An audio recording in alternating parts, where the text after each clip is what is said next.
El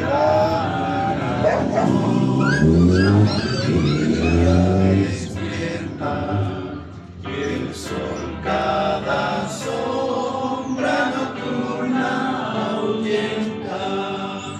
Será el albor cuando el toma su gloria volverá a la tierra Jesús. Cuánto aún faltará, Señor, hasta que cante así. Cristo vuelve, aleluya, aleluya, amén, aleluya, amén. Trompeta triunfal, todos pronto oiremos su escolta de ángeles santos veremos, su 100 coronada de luz miraremos cuando venga en gloria Jesús. Cuánto aún faltará, Señor, hasta que cante así. Cristo vuelve, aleluya, aleluya, amén, aleluya, amén. Qué gozo habrá cuando acabe la muerte, vivir sin dolor, tocarnos en suerte, las penas y el mal, guiará el Dios fuerte, cuando venga en gloria Jesús. Cuánto aún faltará, Señor, hasta que cante así. Cristo vuelve, aleluya, aleluya, amén, aleluya,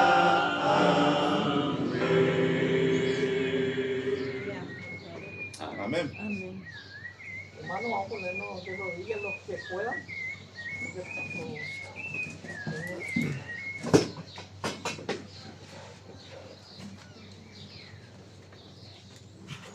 Padre nuestro que estás en el cielo, santificado y glorificado sea tu nombre. Amén. Así como nuestros primeros padres, Señor, estamos en un cielo abierto, adorando y alabando tu santo nombre. Amén. Pedimos que tu Espíritu Santo, Señor, obre en nuestros corazones, Señor. Señor, puede que el viaje sea mucho, Señor. Puede que haya cansancio. Pero hay un gozo, Señor, en nuestro corazón y una felicidad que no termina, Señor. Amén. Porque estamos haciendo tu obra, Señor. Amén. Hoy, Señor, pedimos el perdón de nuestros pecados, Señor. Hemos dejado cosas, Señor, para venir a este lugar. Y yo pido, Señor, que tú bendiga a esas personas que han dejado su trabajo, su tiempo, y han venido, Señor, a escuchar tu mensaje, Señor. Amén. Y que sea tu Espíritu Santo quien hable por medio de mi hermano Juan Pablo Arellano, Señor. Amén. Que sean tus palabras, Señor, y no la de él, Señor. Así es. Y dirija nuestra mente y nuestro pensamiento, y que tu Espíritu Santo nos dé discernimiento para entender las cosas espirituales, la vida eterna y la riqueza eterna que tú tienes para tu pueblo. Amén. Te lo pido esto en el nombre de Jesús. Amén. Amén.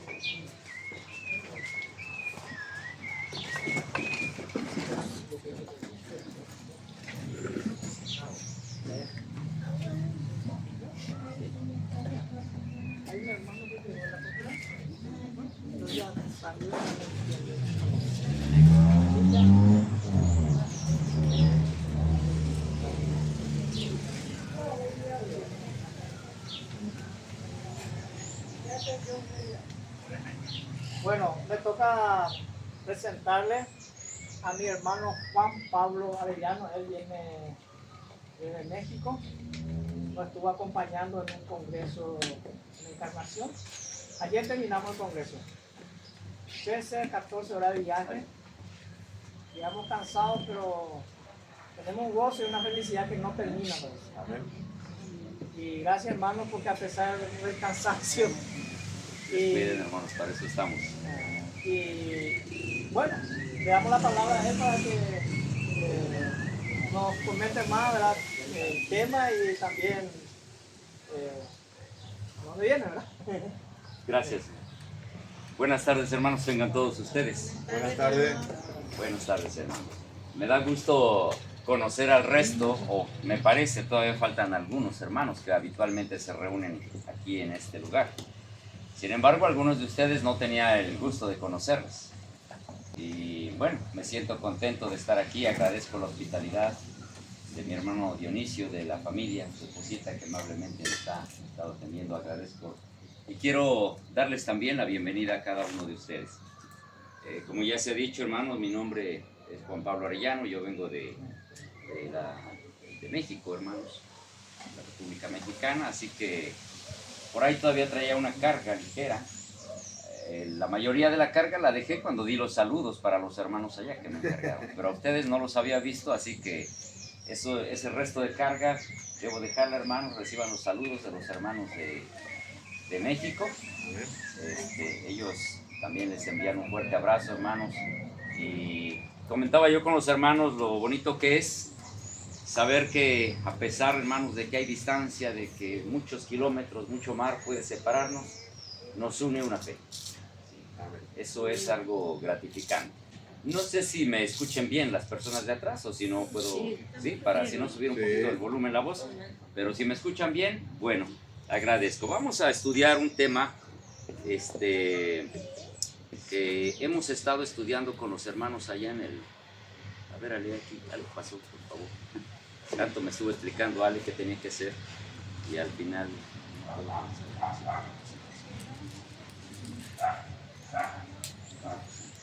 Bueno, mientras Ale nos lleva al inicio de la presentación, ya lo logró.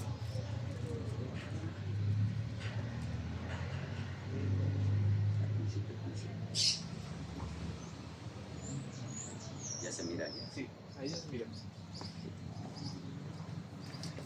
Bueno, vamos a estudiar este tema. Miren, quiero decirles, hermanos, que a veces se nos complica mucho explicar a otros nuestro mensaje. Hay hermanos que dicen, bueno, ¿cómo le puedo explicar a alguien lo que creo? Antes decíamos, pues tenía yo un folletito que se llamaba La Fe de Jesús, pero ahora me doy cuenta que ahí hay una doctrina muy errónea en ese folleto. Entonces ahora, ¿cómo le explico a la gente? ¿Cómo hago? Bueno, vamos a tratar, hermanos, de aprender nuestro mensaje de una manera muy básica, muy sencilla. Yo sé que lo que vamos a analizar lo han leído, lo han estudiado, solamente que a veces, como hemos mencionado, nos hace falta poner un poquito de atención a los detalles en la lectura. Eso haremos esta tarde y con ello me parece que estaremos teniendo algunos elementos para poder entonces compartir nuestro mensaje con aquellos que pues, recién van iniciando conociendo. No es lo mismo compartir este mensaje. Todo aquel que comete pecado infringe también la ley, pues el pecado es infracción de la ley. ¿El pecado es qué, hermanos? Infracción de la ley. Infracción de la ley. Saben, yo recuerdo que cuando era un niño, quizá como a muchos, me daba miedo la oscuridad. Así que donde yo vengo, había un terreno baldío hacia atrás. Y ocasionalmente me mandaban ahí a traer algún mandado, alguna planta, porque pues, la abuelita hacía té, cosas como esa. Y me aterraba por la noche. Yo recuerdo que de pequeño me decían, tus pecadotes. Pero era yo un niño, hermano. No sé, tendría unos 5 años, 6 años. Y me decían, tus pecadotes. Y yo entonces, hermano, pensaba, ¿cuáles son mis pecadotes? Esa pregunta yo no le pude encontrar respuesta. Y saben, le voy a decir algo, hasta no hace mucho. Entendí que había un concepto equivocado respecto al tema del pecado. A veces pensamos que pecado es cualquier cosa que le desagrada a los padres y eso es pecado. O le desagrada al vecino, o le desagrada a tu pareja y eso es pecado. La respuesta que la palabra del Señor nos da es simple y sencilla. Pecado es transgresión de la ley. Eso es pecado. Transgresión de la ley. Cualquier otro calificativo que querramos poner a lo que es el pecado quedaría ajeno a lo que la Escritura sanciona y nosotros, como adventistas, nos preciamos de ser un pueblo que se basa en un escrito está. Así que pecado es transgresión de la ley. Muy bien, habiendo dicho esto, hermanos, no lo busquen si no lo busquen, pues ya lo tienen, no importa. El libro de Ezequiel 28, lo han leído, yo sé que lo han leído. Ahí habla acerca de un personaje que no es otro más que el enemigo, Satanás, su rebelión. Hay algunos detalles importantes que queremos destacar de lo que dice Ezequiel capítulo 28. En el versículo 2 de Ezequiel 28, ahí dice que él se autoproclamó Dios. Si ustedes leen el texto, ahí él mismo se autoproclama Dios. Si dice, ¿alguien lo tiene? ¿Qué dice, por favor, el verso 2? Hijo de Adán, di al príncipe de Tiro, así dice Dios el Señor, se enalteció tu corazón y dijiste, yo soy un Dios. Hasta ahí. ¿Yo soy qué? Dios. ¿Qué está haciendo este personaje? Quería ser igual a Dios. Yo soy un Dios. Dios. ¿Sí? Se autonombra Dios. Muy bien. Luego leemos, hermanos, por ejemplo, en el versículo 13, este ángel era un ser creado. Aunque era muy hermoso, muy inteligente, no dejaba de ser un ser creado. ¿Sí? Y en el verso 16, si alguien me hace favor de leerlo. Fuiste lleno de iniquidad y pecaste, por lo que yo te eché del monte de Dios y te arrojé de entre las piedras del fuego, oh querubín protector. Gracias. Muy específicamente el texto nos dice que este personaje pecó, ¿no es cierto? Entonces, como leímos primero lo que es pecado, pecado es Transgresión de la ley. Y si la Biblia nos dice que Satanás pecó, esto, hermanos, nos deja muy claro que la ley de Dios ya existía. Hay gente que recurre al muy conocido silogismo en el que dicen, la ley fue dada para los judíos. ¿Sí? ¿No les han dicho eso alguna vez? Eso fue dado para los judíos. A ver, si Satanás pecó y pecado es transgresión de la ley, quiere decir que la ley existía mucho antes siquiera de que Adán y Eva fueran creados. Si no, no se hubiese considerado eso como pecado y ahorita lo vamos a confirmar. Muy bien. Primera de Juan 3:8 nos confirma lo que estamos leyendo. Si alguien me hace favor. Primera de Juan 3:8. En cambio, el que practica el pecado es del diablo, porque el diablo peca desde el principio. ¿El diablo peca desde cuándo? El principio. Ahí nos confirma el Nuevo Testamento también que él ha pecado desde el principio. Insisto, si ha pecado es porque ha transgredido la ley de Dios. Por eso, hermano, fue el énfasis cuando dijimos, si alguien pretende definir el pecado con alguna otra, cualquier definición que escape de lo que la Escritura nos dice, una persona que lea Romanos 4:15 y otra persona que lea Romanos 5:13. 4:15. Porque la ley produce ira. Porque la ley produce ira. Y donde no hay ley, tampoco hay transgresión. Donde no hay ley, ¿no hay qué? Transgresión. ¿Notan? Esto nos confirma entonces que la ley de Dios ya existía, porque donde no hay ley, no hay transgresión. Si aquí no hubiese una ley que dictaminara que pasarse una luz en rojo es una infracción, pasarse una luz en rojo no ameritaría ninguna multa, ¿no es así? Pero dado que existe una ley que sanciona eso, hacerlo implica una transgresión a la ley. Esto entonces va desmoronando el argumento. Usted le dice, es que el día de reposo es el sábado y está registrado en la ley de Dios. Frecuentemente le van a decir, eso fue dado para los judíos. ¿Sí? No, la ley de Dios no fue dada para los judíos solamente. La ley de Dios existía mucho antes de que siquiera hubiese un solo judío en la tierra. Es más, ni siquiera Adán y Eva existían y lo vamos a confirmar. ¿Qué dice Romanos 5:13? Pues culpa de pecado. Donde no hay ley, no se inculpa del pecado. Y confirmando sencillamente lo que ya hemos explicado.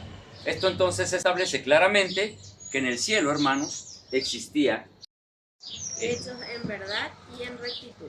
eternamente Para siempre. y para siempre. Miren, lo que tiene que ver con la reforma en la alimentación, hermanos, a nadie se impone.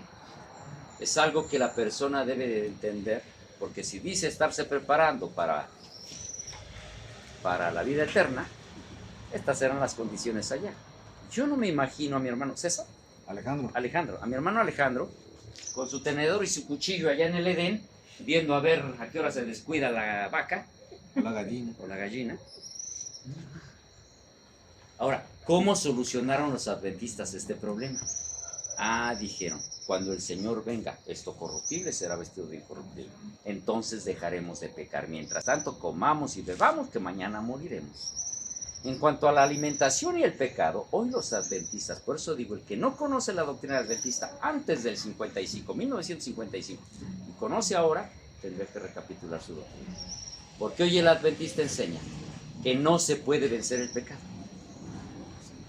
Si no se puede vencer el pecado, ¿para qué entonces le predicas a la gente que guarde la ley de Dios? ¿Para qué?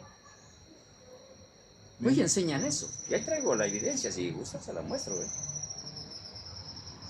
Entonces el adventista resuelve, es que cuando el Señor venga seremos transformados y ya, milagrosamente, ya no me va a gustar la carne.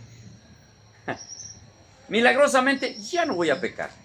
No, hermanos, eso no es ni lo que enseña la Escritura, ni lo que creían los adventistas que nos antecedieron en la comprensión de este mensaje.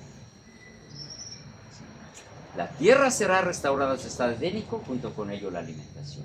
Ahora, ¿por qué no había templo, hermanos?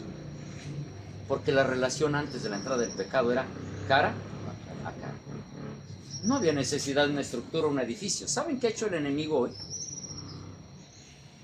Hoy nos ha hecho poner nuestra satisfacción en un gran edificio con muy buen aire acondicionado, con muy buenas bancas acoginadas, ¿sí? Con un gran proyector, ¿sí? Y eso sí con determinado horario. No.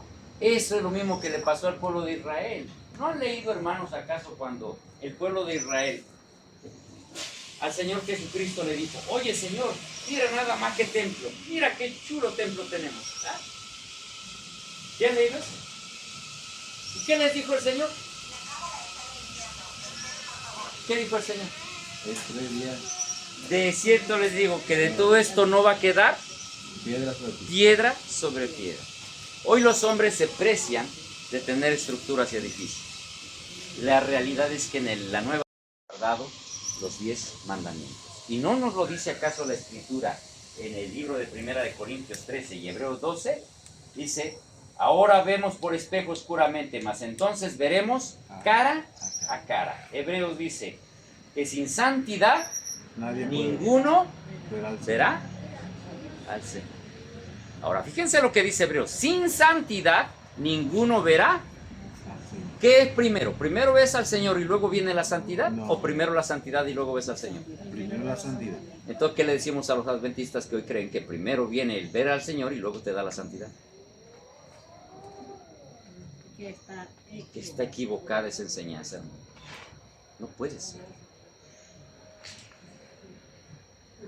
A Adán y a Eva se les dijo, el día que comas, mueres. Si no comes, No muere. quiere decir que Adán y Eva, hermanos, gozaban de un estado de inmortalidad. Si ellos hubieran permanecido fieles, no hubiesen muerto. Porque la paga del pecado es Muerte. bien. ¿Cuál es la única manera en que el ser humano puede recuperar ese estado de inmortalidad que perdió? Solo guardando la ley de Dios. Solo aquellos que sean obedientes van a recuperar, porque van a ser, estos sí van a ser transformados, y entonces es necesario que esto mortal se vista de inmortal. Y esto corruptible, ¿por qué fueron expulsados? Por desobediencia. Por la desobediencia. ¿Saben cuál es la idea que hoy se le predica a la gente en los púlpitos? No importa que desobedezcas la ley de Dios, de todos modos vas a heredar la vida eterna. ¿Cómo? Si es la razón por la que Adán y Eva fueron expulsados del Edén. Y usted quiere entrar al Edén, pero violando la ley de Dios. Eso no es posible. Así de sencillo es, hermanos. ¿Sí? Muy bien. Entonces, a ver, ¿cuántos tienen más de 5 años siendo adventistas? ¿Más de 10? ¿O por lo menos 10? Muy bien. ¿Más de 15 o 15? ¿De fe? Y dicen, no. Nosotros tenemos 28 creencias, no 7 pilares de fe. ¿O no? ¿Qué es eso de 7 pilares? ¿De dónde sacas eso? El sábado pasado nos dijeron eso. ¿Eso les dijeron? Muy bien. Entonces usted puede preguntar, perfecto, muéstrame las 28 creencias. Y ya los estudió, miren. Aquí está. Ahora verán que ya lo estudiamos. Ya entendieron los 7 pilares ahorita ustedes, hermanos. Fíjense bien. Adán y Eva, hermanos. Los voy a poner en este orden. Eso lo conocían antes de pecar, ¿cierto o no? Sí. ¿Conocían el tema del sábado? Sí. ¿Cuándo recibieron el sábado? Deuteronomio 6:5. Alguien, Levítico 19:18. Y alguien, Mateo 22:36 al 40. Por favor, para iniciar. Estos 3 versículos que tenemos aquí arriba. Deuteronomio 6:5, Levítico 19:18 y Mateo 22:36 al 40. Por favor, conforme lo vayan encontrando, quien haya encontrado Deuteronomio 6:5 sea tan amable, por favor, de colocarse de pie y leer. Por favor. Adelante.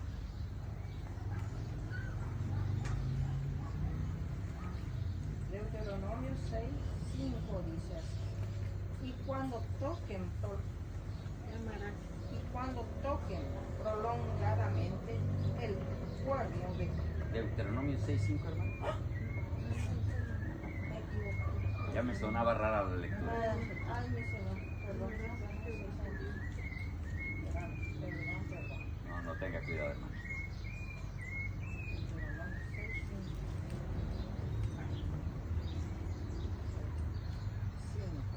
Dice así: y amará a Jehová tu Dios de todo tu corazón y de toda tu alma y con todas tus fuerzas.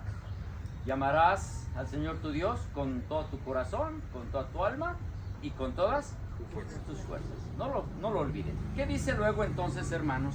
Levítico 19:18. ¿Me leo? Por favor.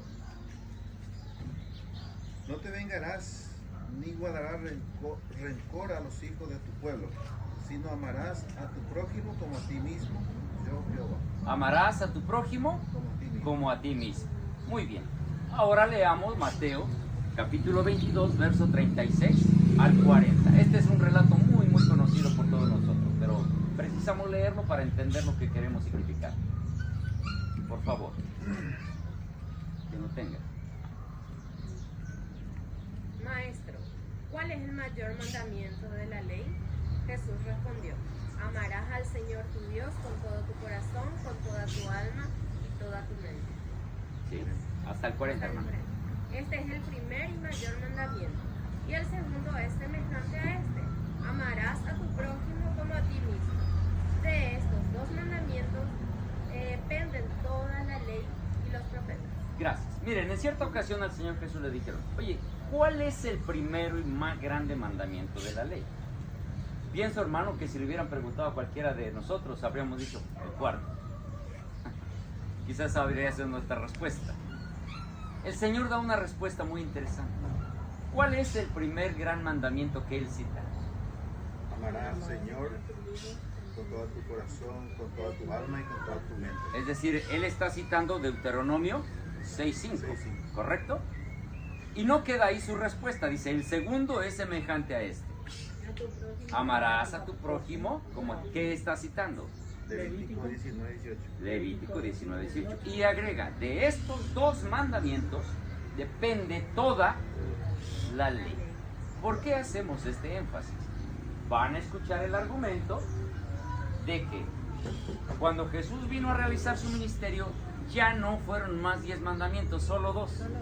Porque Él dijo, ya nada más amarás a tu prójimo y amarás a tu Dios. Solo 2. Así que eso del sábado Mala lectura. De estos dos mandamientos depende toda la ley.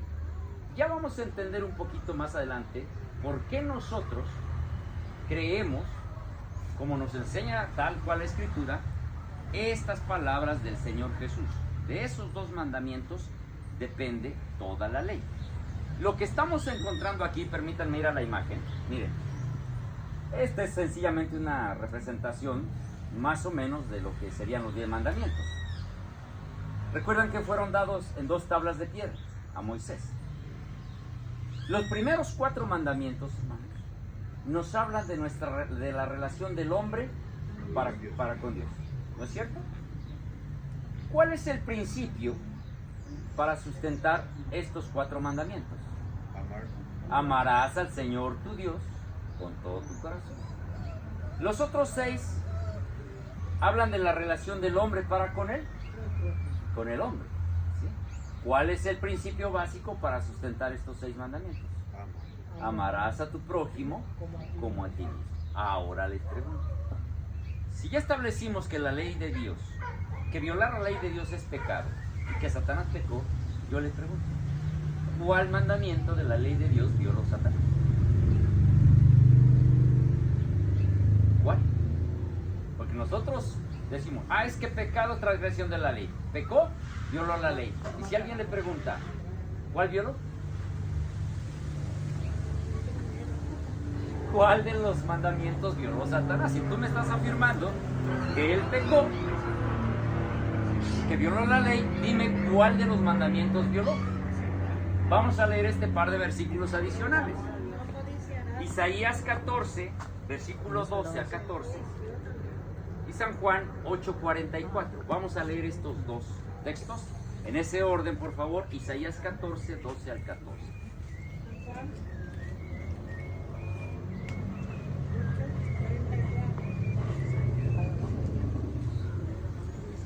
12:14. Sí, por favor. Lucero, hijo del alba, ¿cómo caíste del cielo? Fuiste echado por tierra, tú que abatías a las naciones, tú que decías en tu corazón, subiré al cielo, en lo alto, por encima de las estrellas de Dios, levantaré mi trono. En el monte de la reunión, al lado norte, me sentaré. Muy bien. Sobre las altas nubes subiré y seré semejante al Altísimo. Ok. Con esta pretensión, hermano, ¿cuál de los 2 principios está violando Satanás? ¿El primero o el segundo? El primero. Nosotros conocemos que la ley dice, no tendrás dioses ajenos delante de mí. Pero él se quiere colocar como ¿qué? ¿Qué principio está violando? ¿El primero o el segundo? El primero. El primero, correcto. Ahora, si leemos Juan 8:44, ¿qué nos dice? Juan 8:44. Vosotros sois de nuestro padre el diablo, y los deseos de nuestro padre queréis hacer. Él ha sido homicida desde el principio y no ha permanecido en la verdad, porque no hay verdad en él. Cuando habla mentira, de suyo habla, porque es mentiroso y padre de mentira. Él ha sido homicida. Desde el principio. ¿Qué es un homicida? Asesino. Ahora pregunto, ¿a quién mató? A ver, si ustedes han leído el relato de la Escritura en Génesis, hizo pecar a Adán y Eva, pero yo le pregunto, ¿a quién mató? A los ángeles caídos. La confianza que Dios le ponía. Interesante, ¿no? ¿A quién mató si la Escritura dice que ha sido homicida desde el principio? Aquí es donde como adventistas, hermanos, tenemos que entender nuestro mensaje.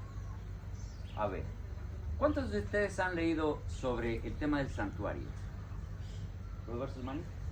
¿Han leído sobre el tema del santuario? A ver, ahorita van a encontrar la respuesta entonces. Cuando terminaba el día de la expiación en el santuario terrenal y el sumo sacerdote salía del lugar santísimo, ¿qué hacía inmediatamente? Le ponía a sacer, o sea que al cordero. Le imponía la mano en cacao y le enviaba al desierto. Okay. ¿Qué pasaba con ese animal? Moría. ¿Y qué pasaba con alguien que no hubiera confesado su pecado o se hubiese arrepentido? Moría. ¿Quién instigó el pecado? Satanás. ¿Qué dice Romanos 6:23? El pecado es la paga del pecado. Es la muerte. La paga del pecado es la muerte. Cuando Satanás induce a los ángeles a pecar y a los seres humanos a pecar, está prácticamente, hermanos, sentenciándolos a cumplir lo que dice la Escritura en Romanos 6:23. La paga del pecado es la muerte. Porque al final, hermanos, todo se resume a eso. Tú obedeces, vives; no obedeces, mueres. Por eso, hermanos, se nos dice que él es homicida desde el principio, no porque en su momento haya matado a alguien ahí, no. Induce a los seres humanos y con esto la muerte. Vamos a avanzar, hermanos, un poquito. Aquí. Sí, se me queda la idea de voltear acá siempre a la pantalla, perdón. Génesis 2:16, hermanos. Y Génesis 3:1. Voy a resumirlo rápidamente porque necesito avanzar a donde quiero llegar. En Génesis 2:16, hermanos, está Dios colocando al hombre, Adán y Eva, en el huerto del Edén. ¿Ustedes recuerdan cuál fue la indicación que Dios le dio a Adán y a Eva respecto del árbol? No comáis. La obediencia.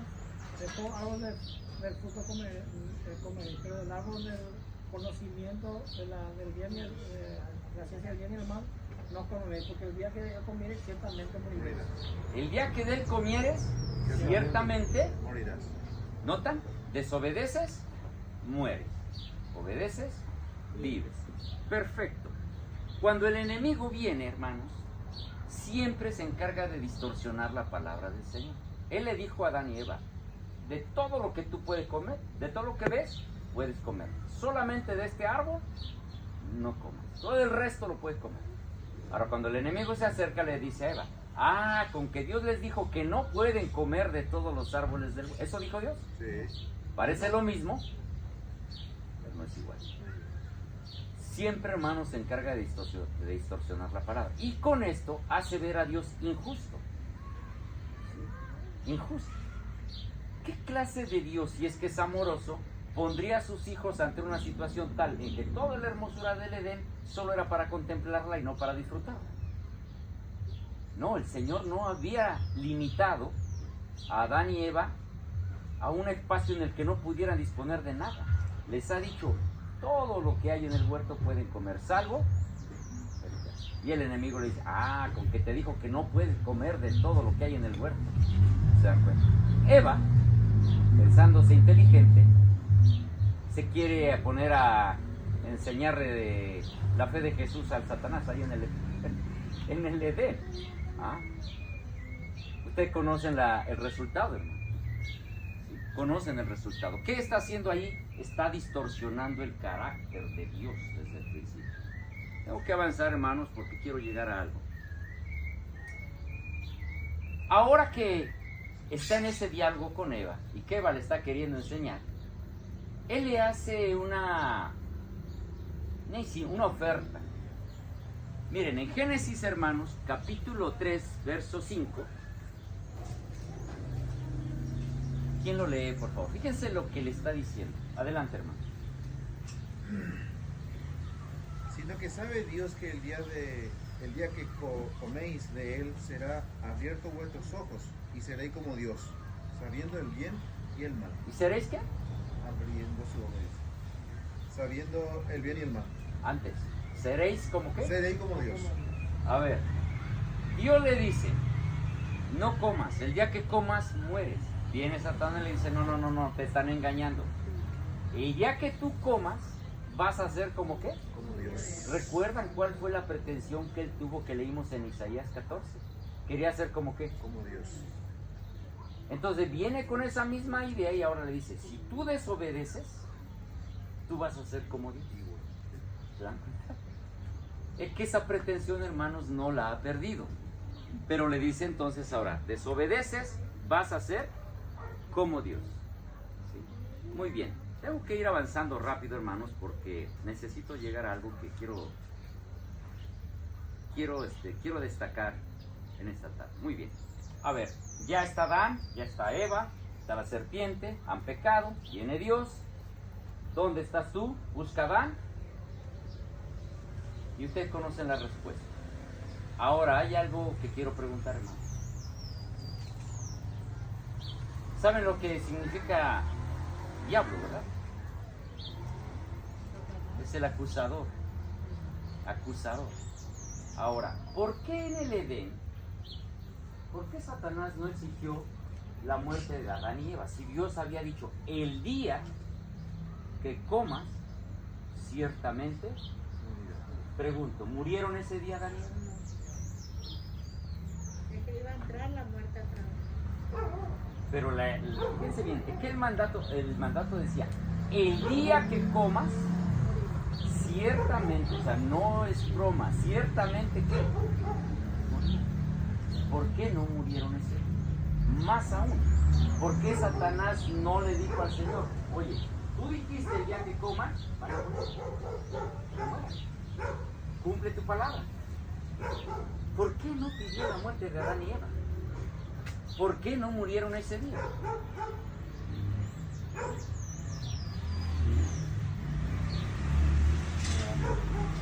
Si él hubiera dicho, a ver, ya pecaron y tú dijiste, la paga del pecado es muerte, ¿tienen que morir? El Señor, en su sabiduría, hubiera podido decir, muy bien, ya que la paga del pecado es muerte, y el que ha pecado debe morir, ¿quién pecó antes que Adán y Eva? Entonces, ¿quién tenía que morir primero? ¿Ya ven qué tonto no es?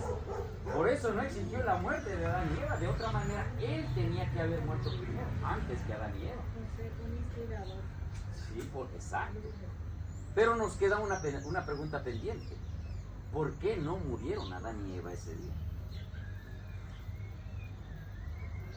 Si Dios había dicho, el día que comas, ciertamente morirás. ¿Recuerdan ustedes que en el Edén Dios vistió a Adán y Eva de qué? De piel. Ahora, ¿de dónde salieron esas pieles? Así que hubo muerte ese día. Sí, Señor. Ese día hubo muerte. Pero lo que nos enseña la Escritura es que en ese día, en lugar de que Adán y Eva muriesen, alguien más, un inocente que no debía nada, murió en lugar de ellos. Y escuchen bien, ahí en el Edén se introduce la ley ceremonial. Porque de ahí para adelante todos los seres humanos van a realizar sacrificios, ¿sí? Entendiendo que en ese sacrificio están colocando su fe en el que iba a venir a morir para pagar la deuda del pecado. ¿Comprendemos? ¿No? ¿Por qué no murieron Adán y Eva ese día?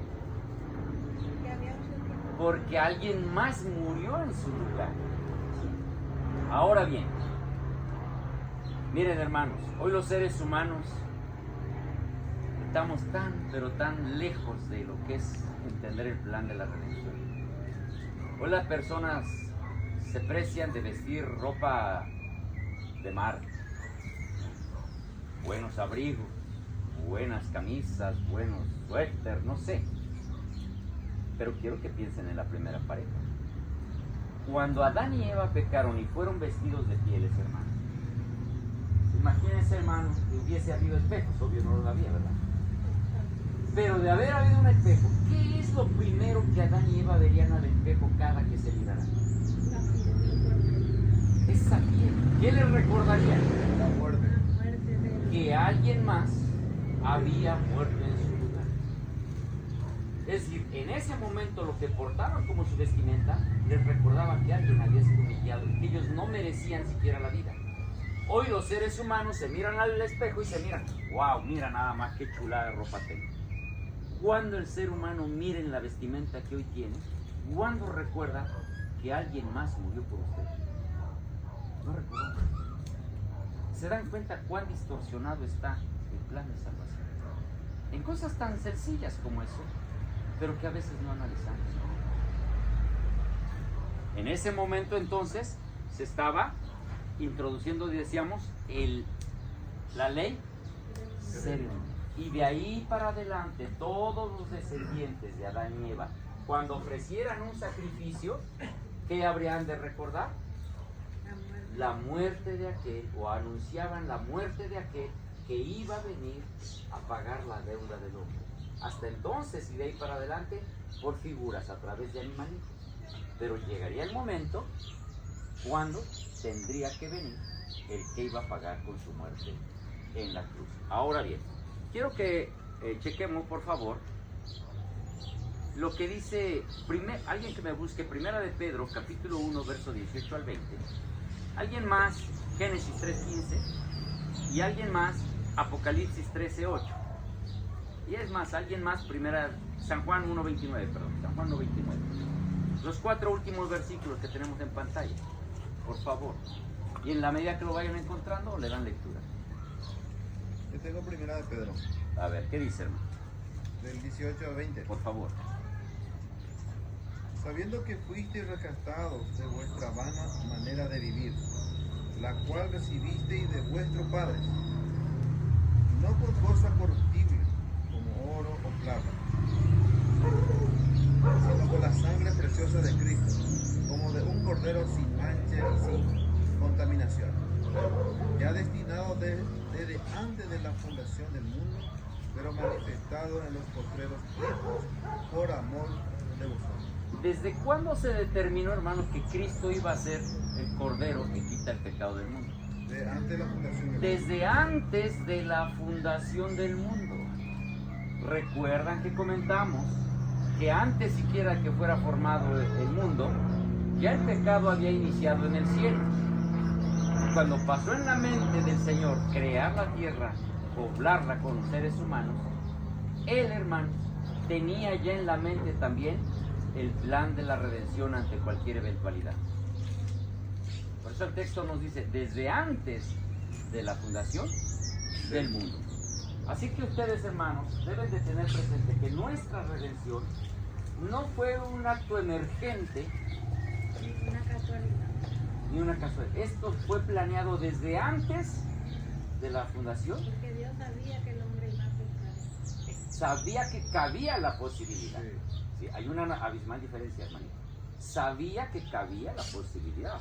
¿Por qué? Porque hay otros mundos que también podían haber pecado y al día de hoy no han pecado. El único planeta que ha pecado es este que nosotros habitamos, hermano. Sabía el Señor que cabía la posibilidad. Voy a abrir un paréntesis. Hay una cita del Espíritu de Profecía que nos dice, a ver, le voy a hacer una pregunta, a ver qué tal. Porque ustedes como buenos adventistas esto ya lo tienen que saber. ¿Qué pasaría, hermanos, si el enemigo lograra suscitar una rebelión en alguno de los mundos que no han pecado? ¿Qué pasaría? Todos sabemos y leemos que hay mundos que no han pecado, ¿cierto? ¿Qué pasaría si él lograra hacer que alguno de esos mundos pecase? Reclama ya su dominio sobre ese mundo. ¿Y entonces qué tendría que hacer el Señor para salvar ese planeta? Morir. ¿Morir? ¿Sí? No, hermano. Leemos en el libro de Apocalipsis, por eso les digo, siempre a la lectura hay que poner mucha atención. ¿No acaso han leído, hermanos, cuando se le está dando gloria al Señor, que son seres celestiales los que le están dando gracias? Y ya dicen, porque con tu sangre nos has redimido. En caso de alguna rebelión en alguno de los mundos no caídos, el Señor no tendría que morir. Él ya pagó la deuda por todas sus criaturas y todos aquellos mundos son sus criaturas. Ya la deuda está pagada. Por esa razón, hermanos, ya el plan de la redención asegura a todo lo que el Señor creó. Él no tendría que volver a morir. Ya está asegurada la redención. Murió y una vez para siempre. ¿Murió una vez? Para siempre. No tengo el tiempo de ahondar en ese tema de los mundos no caídos, pero es algo interesante, hermanos, que el Señor no tendría que volver a morir. Él pagó ya la deuda. Ahora bien, ¿qué dice Génesis 3:15?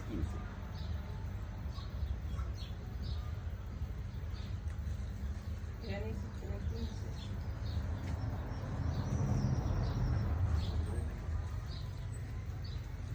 Y pondré enemistad entre ti y la mujer, y entre tu simiente y la simiente suya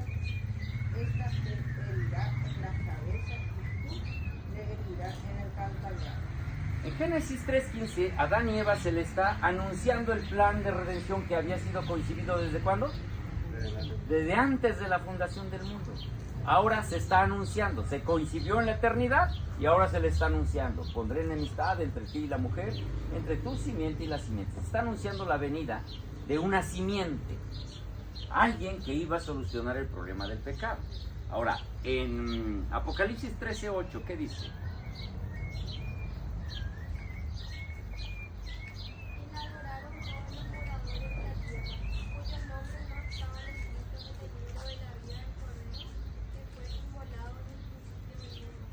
¿Fue inmolado desde cuándo, hermano? Desde el principio. A ver, ¿cómo está eso? Si Jesús murió hasta el año 31, ¿por qué dice la Escritura que fue inmolado desde el principio de la fundación del mundo? Es que si no nos hacemos nosotros estas preguntas, hermanos, alguien nos las va a hacer. Y sería penoso que nos agarraran sin respuestas. ¿Recuerdan lo que dijimos? Que en el Edén, hermanos, con el sacrificio que se hizo de aquel animalito para cubrir a Adán y Eva, estaba representando a quién. Por eso el texto dice, inmolado desde la fundación del mundo, porque ahí se le está anunciando a Adán y Eva, y muy gráficamente se le está enseñando el plan de la redención. Por eso el texto nos dice que fue inmolado desde la fundación del mundo. ¿Y qué dice Juan, capítulo 1:29?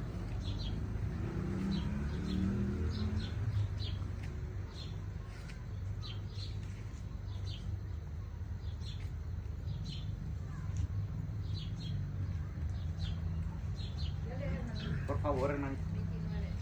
El siguiente día vio Juan a Jesús que venía a él y dijo, he aquí el Cordero de Dios que quita el pecado del mundo.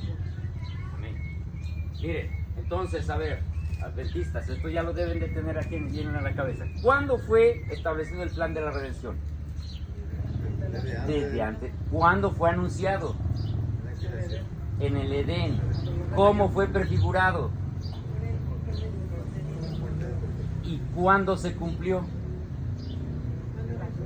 Cuando Jesús aparece, Juan el Bautista dice, he aquí el Cordero de Dios que quita el pecado del mundo. ¿Sí? Es que nuestro mensaje, hermanos, debe tener una consistencia, porque si no, imagínense, decimos algo contrario a la Escritura y a alguien que la haya leído va a decir, oye, es inconsistente lo que tú enseñas. Como inconsistente es decir que la ley de Dios solo fue dada a los judíos. Pero vamos a tocar eso un poquito más adelante. Miren, quiero leer esta cita del deseo de todas las gentes para confirmar lo que he pronunciado. El plan de nuestra redención no fue una reflexión ulterior formada después de la caída de Adán. Fue una revelación del misterio que por tiempos eternos fue guardado en silencio. Fue una manifestación de los principios que desde las edades eternas habían sido el fundamento del trono de Dios. Esto nos confirma lo que hemos estado diciendo y lo que ya leímos en la Escritura. Si se dan cuenta, hermanos, lo que hemos estado haciendo, esta es la primera cita del Espíritu de Profecía que leemos. Es que a los adventistas se nos acusa que no podemos mostrar nuestra fe si no es con el Espíritu de Profecía. No que esté diciendo, hermano, que no es necesario el Espíritu de Profecía. Es necesario, por algo el Señor lo dejó. Pero como adventistas, si usted llega con un pentecostal, permítame, hermano Dionisio, suponer que el Señor no lo permita, ¿verdad? Un pentecostal. Ajá. Y usted le dice, oye, ¿sabe que yo quiero estar en la Escritura? Y traigo aquí mis libros del Espíritu. ¿Sabe qué le va a decir a este hombre? A mí muéstrame con la Biblia. No me muestre con libros que yo no conozco. De una mujer que yo ni conocí ni sé quién es. Muéstrame con Biblia. Tenemos, hermano, que mostrar nuestro mensaje con la Escritura. Esto es lo básico y ahorita van a ver cómo vamos a ir avanzando en cosas que seguramente nos van a llamar la atención. Muy bien, avanzamos, hermanos. Miren. No. Solo es cuestión de que me adapten. Quiero que lean esta cita. Pónganle mucha atención. Permítanme, antes de que me voy a poner aquí. A ver. Hermanos, ¿cuáles son los dos principios básicos de la ley de Dios? Amarás a Dios. Amarás al Señor tu Dios. Con toda tu fuerza, con toda tu mente. ¿Y el segundo? ¿Por qué no como así? Ok, ahora les voy a... Yo soy preguntón. ¿Será que el Señor le dijo a los ángeles, amarás a tus padres, honrarás a tus padres? ¿Será que les dijo a los ángeles, no cometerás adulterio? No puede haber dicho eso. Los ángeles, el mismo Señor Jesús dice, no se casan, son seres asexuales. ¿Los ángeles tienen padres? No. ¿Le pudo haber dicho a un ángel, no codiciarás la mujer de tu prójimo? Entonces, cuando usted como adventista le pregunten, a ver, si tú dices que la ley existe desde antes de la fundación del mundo, ¿acaso esto le pudo decir al Señor a los ángeles? ¿Qué respondemos? ¿Se habían hecho esas preguntas? Porque los ángeles se dice que son espíritus ministradores. Así es, hermano. ¿Qué es esta cita, hermano? Qué interesante. La ley de Dios existía antes que el hombre fuera creado. Esto ya lo establecimos. Los ángeles estaban gobernados por ella. También ya lo establecimos. Satanás cayó porque transgredió los principios. ¿Cuáles son los principios? Por eso, Satanás no cayó porque haya violado explícitamente un mandamiento que en letra dijera. No, violó los principios. Agrega, los principios del gobierno del Señor. Después que Adán y Eva fueron creados, el Altísimo les dio a conocer su ley. Después de que Adán y Eva fueron creados, el Altísimo les dio a conocer ¿qué? A ver, les pregunto, ¿qué les dio a conocer entonces Dios a Adán y Eva en el Edén? Los principios. Los principios. Los principios de su ley. ¿Cuáles son? Amarás a Dios. Amarás al Señor. Esto es importantísimo, hermano, que como adventista lo sepa. El adventista piensa que en el Edén Dios le dijo a Adán inmediatamente, no cometerás adulterio, no, Señor. Si usted enseña eso, usted está echando abajo su misma creencia. A Adán y Eva se le fueron dados a conocer los principios de la ley de Dios, porque estaban en un estado de impecabilidad. Lo mismo que los ángeles y que Satanás antes de pecar. Agrega la cita. No fue escrita entonces, pero Jehová la repitió en presencia de ellos. El día de reposo del cuarto mandamiento fue instituido en el Edén después de haber hecho el mundo y haber creado al hombre sobre la tierra. Perdón, hermanos, que les estoy dando la espalda. Hizo el sábado para el hombre. Después del pecado y la caída de Adán, nada se eliminó de la ley de Dios. Los principios de los 10 mandamientos existían. No te dice los principios, no dice los 10 mandamientos. Los principios de los 10 mandamientos existían antes de la caída y eran de tal naturaleza que se adecuaban a las condiciones de los seres santos. Y viene el pero. Después de la caída, no se cambiaron los principios de estos preceptos, sino que se añadieron algunos tomando en cuenta la condición caída del hombre. Ahora sí, cuando el hombre ha incurrido en pecado, el Señor ahora sí le dice, no cometerás adulterio, no robarás, no matarás, etcétera, etcétera, etcétera. Pero al principio les había dado los principios básicos de amarás al Señor tu Dios y a tu prójimo como a ti mismo. ¿Sí? Hay una distinción. Entonces, hermanos, cuando ustedes escuchen la ley de Dios, ¿en qué piensan? En los principios. Cuando escuchen los 10 mandamientos, ahora sí, en la ley como fue dada después de la caída. ¿Queda claro? ¿Sí? Es que si usted no entiende esto, hermano, mire, usted dirá, bueno, pero esto, ¿por qué me lo está diciendo? Si usted no entiende esto, hermano, usted no es un adventista del séptimo día. Perdón, hermano, pero si usted no entiende esto, usted es un evangélico. Y ahora va a ver por qué. Y es que como adventistas, se supone que debemos entender esto. Yo les invito a que hagan una breve encuesta entre los adventistas que conocen, sea cual sea, y pregunte cosas como estas. y ya mirará las respuestas. Yo lo he hecho, hermanos, y uno no puede menos que sorprenderse de las respuestas. Dice, y estos son los adventistas, somos los adventistas, que vamos a darle al mundo un mensaje, a explicar el plan de salvación, si nosotros mismos no lo tenemos claro. ¿Sí? Muy bien. Fíjense bien, la promesa de la redención decía, pondré enemistad entre ti y la mujer, entre tu simiente y la simiente suya. ¿Qué se está anticipando aquí? Que habría, hermanos, dos simientes antagónicas. Es decir, que la serpiente, el diablo, iba a tener descendencia, es decir, hijos, y que esa simiente prometida iba a tener hijos, ¿sí o no? Bien. ¿Han escuchado la expresión, todos somos hijos de Dios? ¿Quién la han escuchado? Quizás hasta la ha pronunciado. Si todos somos hijos de Dios, ¿quiénes son los hijos del enemigo? Porque Jesús dijo, ustedes son de vuestro padre, el diablo. Porque las obras de su padre hacen. Hay expresiones, hermano, que a veces decimos que no analizamos. No todos somos creación de Dios, mas no todos somos hijos de Dios.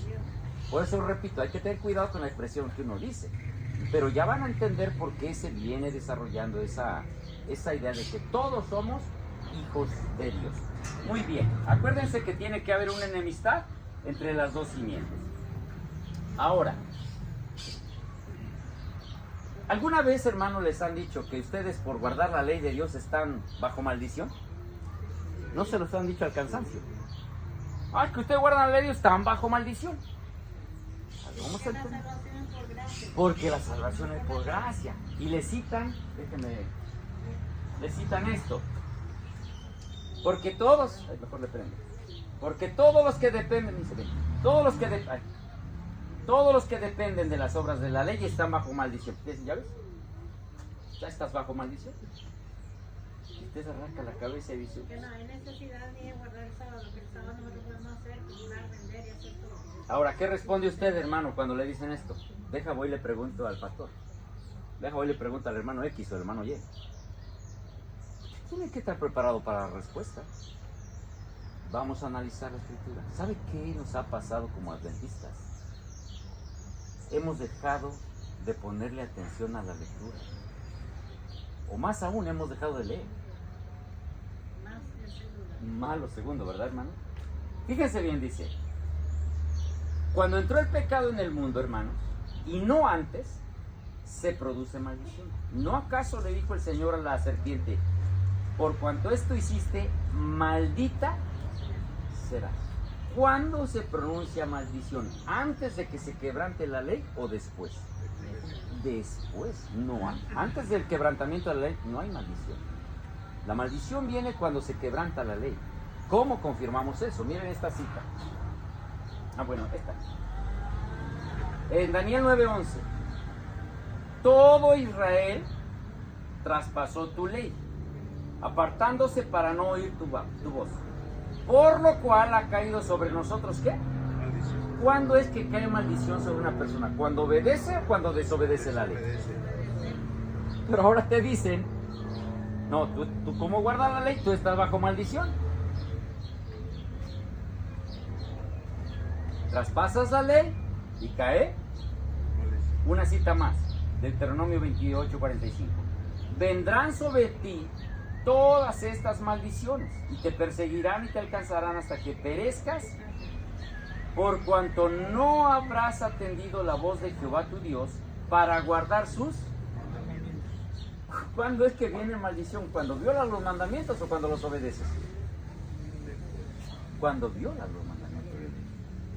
Pero ahora el enemigo le está diciendo a los guardadores de la ley, porque guardas la ley, estás bajo maldición. Mal leído el texto, vamos a analizarlo. Dice, todos los que dependen, escuchen bien, dependen de las obras de la ley, están bajo maldición. Yo no sé si ustedes sepan, ayer decía, hermanos, para beneficio de los que están acá, perdón, me voy a pasar por este lado. Ayer decía que si usted es un adventista que no nació antes de 1955, 1957, haría bien en estudiar lo que cree. Porque antes de 1955 los adventistas creían una cosa. Después de 1955 los adventistas hoy creen otra cosa.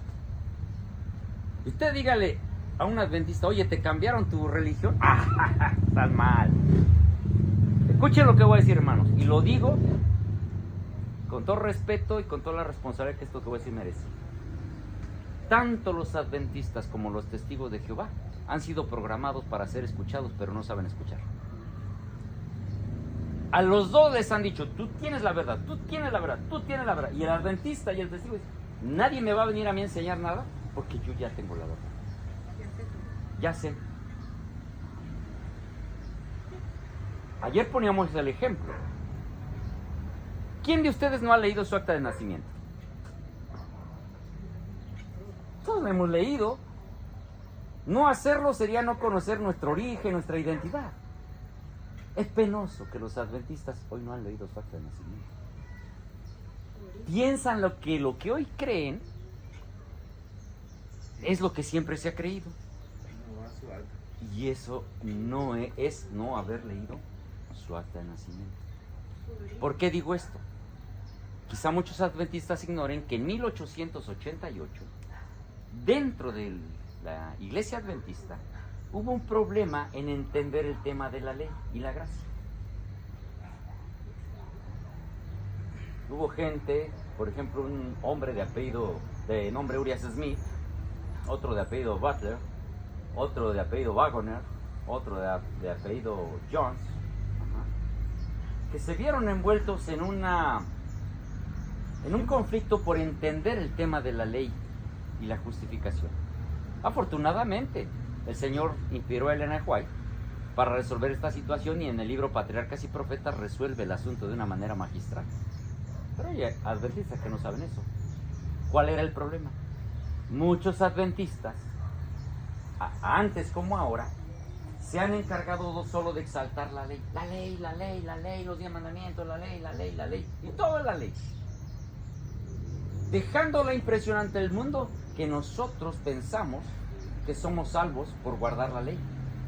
Nosotros no creemos eso. No creemos eso. Porque ya estaba escrito. Si tú dependes de las obras de la ley, efectivamente, tú estás bajo una maldición. Ya verás por qué.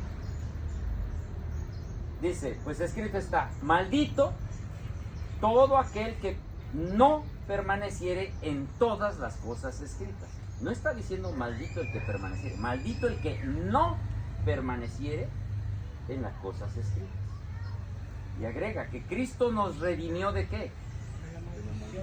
De la maldición de la ley. No dice que Cristo nos redimió o nos eximió de guardar la ley. ¿Se acuerdan qué es la maldición de la ley? La paga del pecado es. Entonces, ¿qué nos está redimiendo Cristo? ¿De la muerte o del deber de guardar la ley? De la muerte.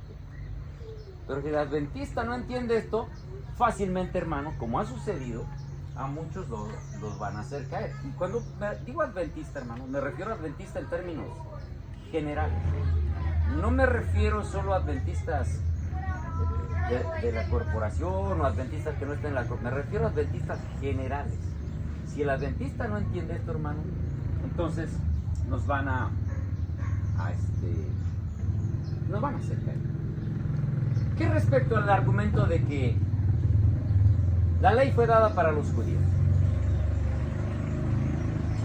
Si decimos que la ley fue dada para los judíos, entonces la paga de esa ley solamente aplicaría también para los judíos, no para nosotros.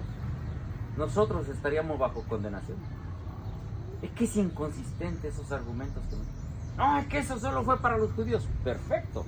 Si solo la ley fue para los judíos, la paga por el incumplimiento de esa ley también fue solo para los judíos.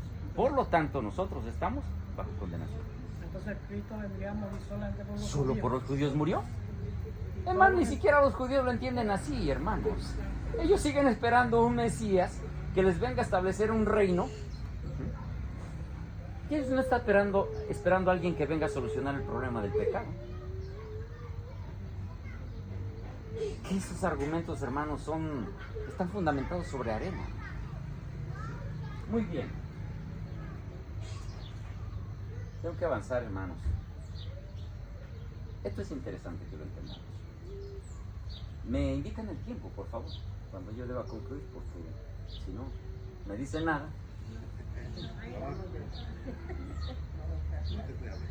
Muy bien, en el libro de Salmos 8. Sí, ¿verdad? De aquí el que vive más lejos soy yo soy el que tendré que estar preocupado de esto. Salmo 8:3-5. Cuando Adán y Eva pecaron, hermanos, fueron destituidos de la... Sí saben qué cubría, cuál era la vestimenta que tenían Adán y Eva, ¿verdad? Antes de la entrada del pecado. Era la gloria de Dios lo que los cubría. No necesitaban trapos. Era la gloria de Dios lo que los cubría.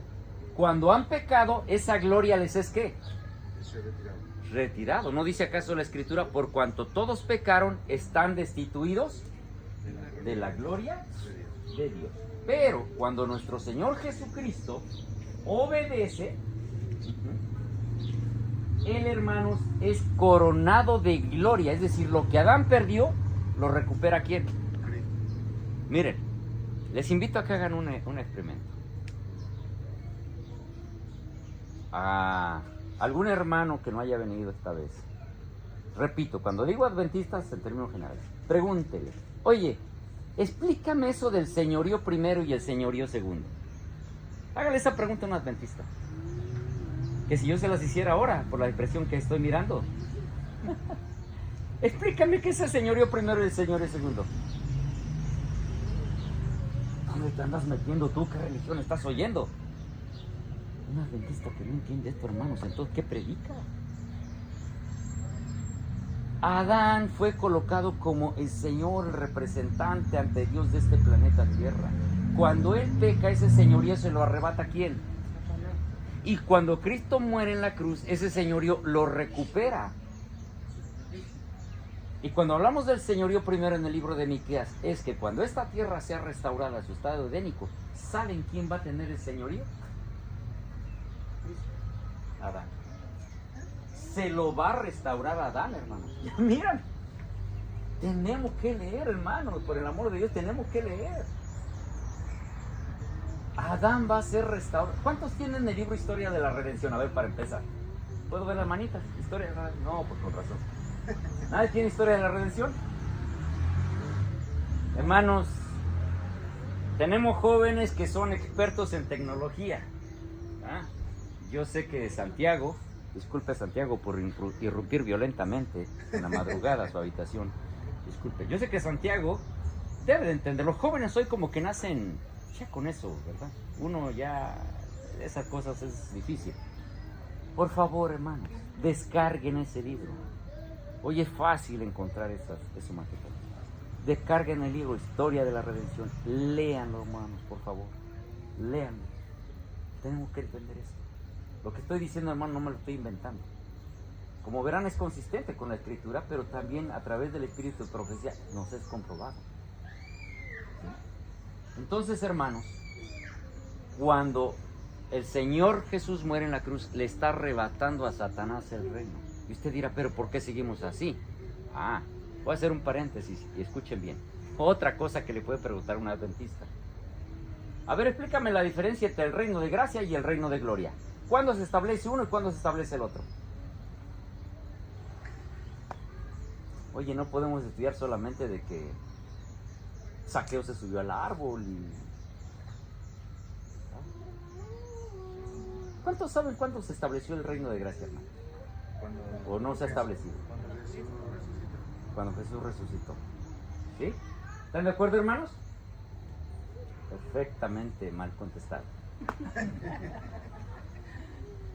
El reino de gracia se establece cuando Jesús muere, no cuando resucita. No tengo el tiempo, hermano, pero ¿cómo me gustaría explicarles eso? Ajá. Bueno, el reino de gloria todavía no les he dado. ¿Sí? ¿Cuántos tienen el conflicto de los siglos? Ese sí, yo creo que lo deben de tener. A ver, ¿cuántos tienen el libro del conflicto de los siglos, hermanos, acá? Todos. Bien, ese sí. Ahora, ¿cuántos lo han leído? Ahí hay una alusión al reino de gloria y el reino de gracia. Léanla, hermanos. Sí. Entonces, hermanos, nosotros hoy gozamos de la bendición de que se haya establecido el reino de gracia. No los adventistas, acaso. Estamos duro y dale diciéndole a la gente, es que se termina la gracia, es que Cristo sale del Santísimo y se termina la gracia. Es lo único que sabemos de la gracia los adventistas. Pregúntale a un adventista, ¿y qué es la gracia? ¿Y cuándo empezó? O sea, si me dices que se cierra el tiempo de gracia, ¿cuándo empezó el tiempo de gracia? ¿Verdad que hay muchas preguntas, hermano, que tenemos que respondernos? Bien, hermanos, tengo que avanzar. Miren, el adventista que no entiende esto, hermano, ay, de veras que no entiende su mensaje, hermanos.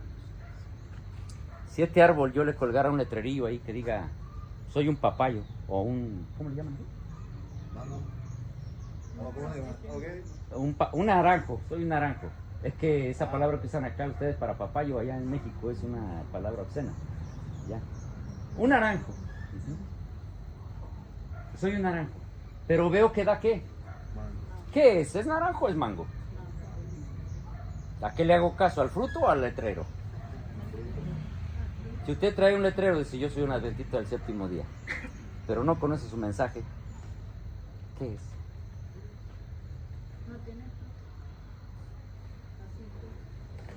Fíjense, hermano, esto nos debe de llenar como adventistas de verdad de gozo, hermanos, por el mensaje que tenemos. Miren,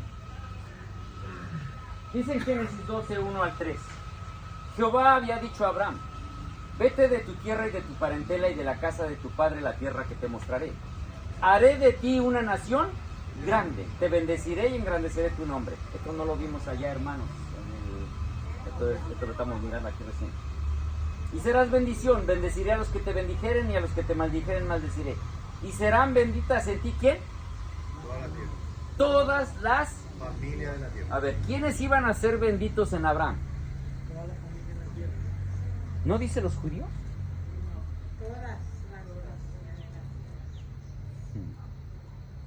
En ti serán benditas todas las familias de la tierra. Hoy en Medio Oriente hay una pugna, se la atribuyen a religión, los motivos realmente son otros. Pero dicen, no es que nosotros, que los descendientes de Isaac, y que nosotros los que descendientes de, ¿cómo se llama el otro hijo? Se me fue el nombre de Ismael. Ajá. A ver, a Abraham se le dijo, en ti van a ser benditas todas las familias de la tierra. No le está diciendo, en ti van a ser benditos todos los judíos de la tierra. Todas las familias de la tierra. Ahora, fíjense esta palabra, hermanos.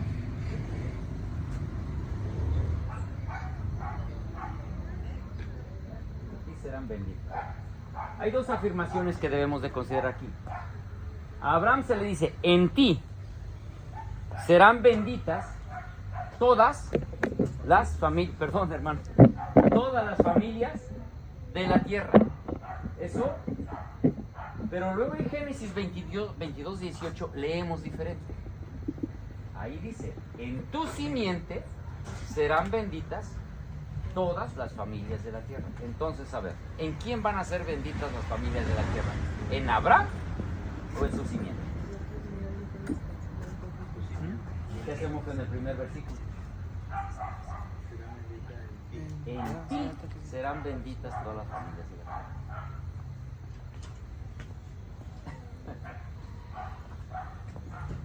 Miren, hermanos, ¿qué dice Gálatas 3:16? Apareció Jehová a Abraham y le dijo, a tu simiente daré, ¿qué? Estos versículos hoy los agarran para decir, la tierra de Israel es para los judíos. ¿Cuántos han leído un poquito sobre abriendo un paréntesis, sobre el sionismo? ¿Cuántos han leído un poquito sobre el sionismo? ¿O han escuchado algo sobre el sionismo? Nada. Bueno, sí saben que en Medio Oriente hay una guerra que lleva muchos años entre palestinos e israelíes. ¿Sí saben de eso? Bueno, en el fondo hay un movimiento que se llama el sionismo. ¿Sí? Y dicen que la tierra de Israel es por derecho de ellos, porque la Escritura dice, a tu simiente daré esta tierra. Todos los descendientes que se consideran descendientes de Isaac dicen, es nuestra. Los palestinos no tienen que estar acá. Eso es uno de los argumentos. ¿Qué con esto? ¿Será así? Dice la Escritura, hermanos, en Gálatas 3:16, ahora bien, a Abraham fueron hechas las promesas y a su simiente. No dice a las simientes, como si hablara de muchos, sino como de uno. A tu simiente, la cual es ¿qué? Es Cristo. Entonces, cuando unos se están peleando allá y matando porque, ay, que somos la simiente de Abraham, no han leído la Escritura. Cuando habla de la simiente de Abraham, no se refiere a los judíos. ¿A quién se refiere? ¿A quién se refiere? A Cristo. A Cristo. ¿Quién es la simiente de Abraham? Cristo. Cristo. Ahora, ¿por qué es interesante aprender esto? Dice el apóstol Pablo ahí mismo en Gálatas, vosotros sois de Cristo. Si vosotros sois de Cristo, ciertamente la simiente de Abraham sois. Y conforme a la promesa, ¿qué somos hechos? Herederos. Herederos. Ahora, dice este texto, apareció Jehová a Abraham y le dijo, a tu simiente daré esta tierra. Pero hay otro texto, hermanos, donde le dice, porque toda la tierra que ves te la daré a ti y a tu simiente. ¿Qué le prometió Dios que le iba a dar a Abraham, hermano? A ver. La tierra, correcto. ¿A él y a quién más? A su simiente. Y entonces les hago otra pregunta. ¿Dios incumple su promesa? No. ¿Saben que Abraham no recibió la tierra? Miren lo que dice la Escritura. En Hebreos 11, 8 al 10. No le dio herencia en ella. Entonces, ¿qué pasó? Se había dicho, a ti y a tu simiente te voy a dar esta tierra. Y luego en Hebreos dice que Dios no le dio herencia en ella. ¿Hay contradicción en la Escritura, hermanos? ¿O cómo explicamos esto?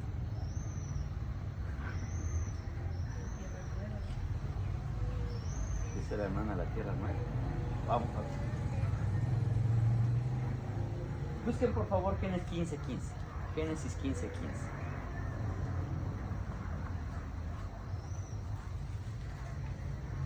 Cuando lo tengan lo leen, por favor.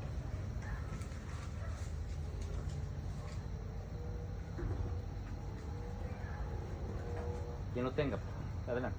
¿Verdad? 15:15, Génesis. Y tú vendrás a tu padre en paz y serás sepultado en buena vejez. A ver, hermanos, ¿Abraham sabía que iba a morir? Sí. ¿Y cómo entonces él esperaba recibir la tierra si ya sabía que se iba a morir? ¿Qué dice Hebreos 11, 17, 19?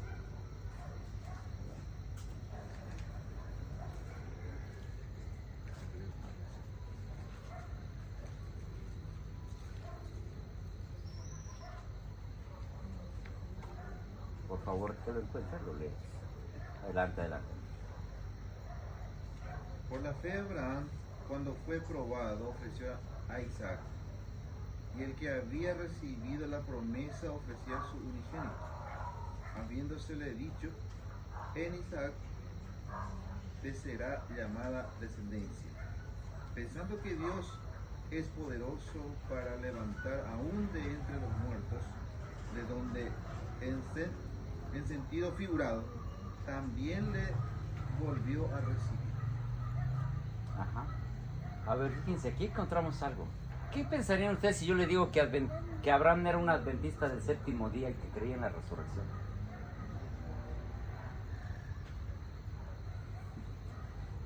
Él, como todos, esperaba la primera venida, esperaba la simiente prometida. Sabía que de su sangre, de su descendencia, iban a ser esa simiente. Esperaba esa venida. Pero él sabía que iba a morir. Miren, lean por favor Génesis 22:5. ¿Qué dice?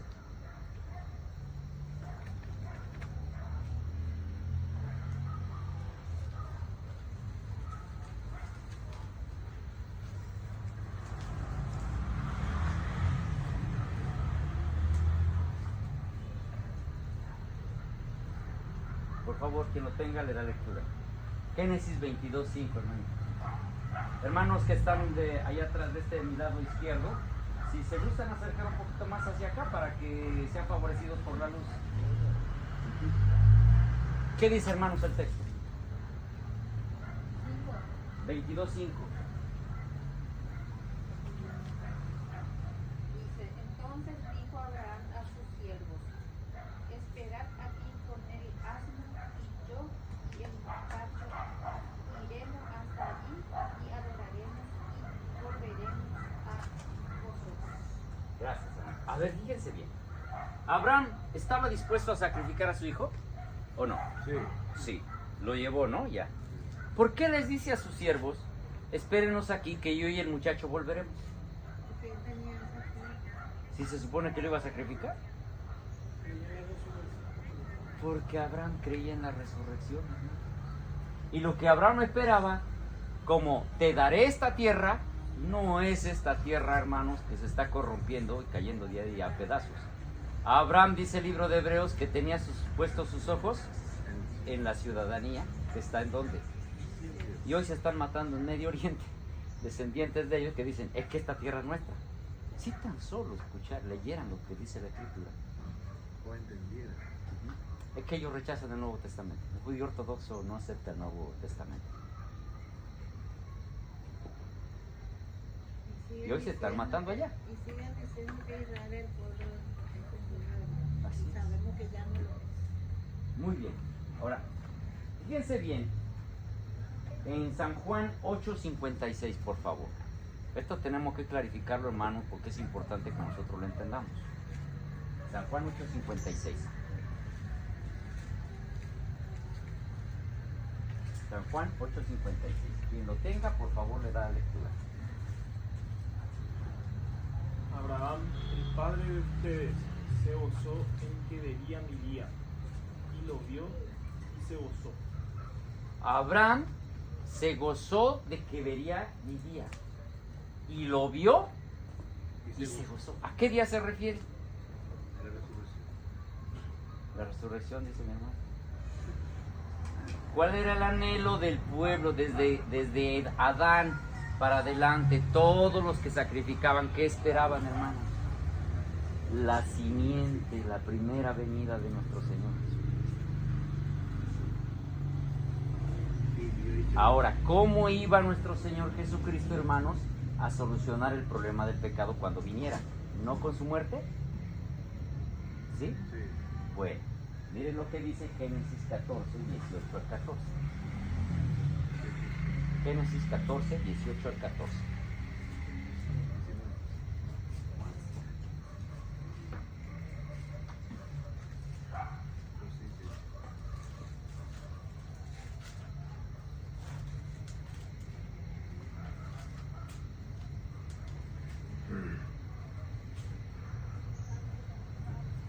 Sí. 18 al 14. 18 a 19 sería. 18 al 13, sí, perdón. 18 y 19. Estoy leyendo mal. Entonces Melquisedec, rey de Salem y sacerdote del Dios Altísimo, sacó pan y vino y le bendijo diciendo: Bendito sea Abraham del Dios Altísimo, creador de los cielos y de la tierra. A ver, hermanitos, yo les pregunto, ¿qué es lo que le dio Melquisedec a Abraham? Pan y vino. Pan y vino. A ver, hermanos, ¿qué les dicen estos dos elementos? Pan y vino, lo que Melquisedec le dio a Abraham. ¿Qué les recuerda? El cuerpo y la sangre. ¿Qué es lo que usted toma cuando participa de la cena del Señor? El cuerpo y la sangre. Por eso la Escritura dice, Melquisedec Abraham se gozó de que vería. ¿Lo vio? ¿En dónde estaba puesta la esperanza de Abraham, hermano? En Cristo. En la muerte expiatoria de Dios. Porque con su muerte vendría a solucionar el problema de él. Por eso recibe de Melquisedec pan y vino, que son los símbolos que más tarde nos iban a representar que el cuerpo quebrantado y la sangre derramada de nuestro Señor.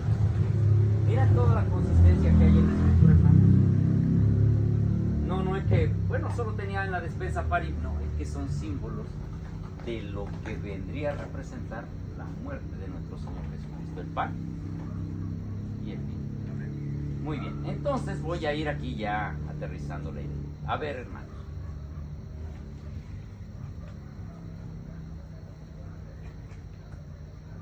Voy a hacer una pregunta, Lisana. Perdón, yo soy muy pregunta.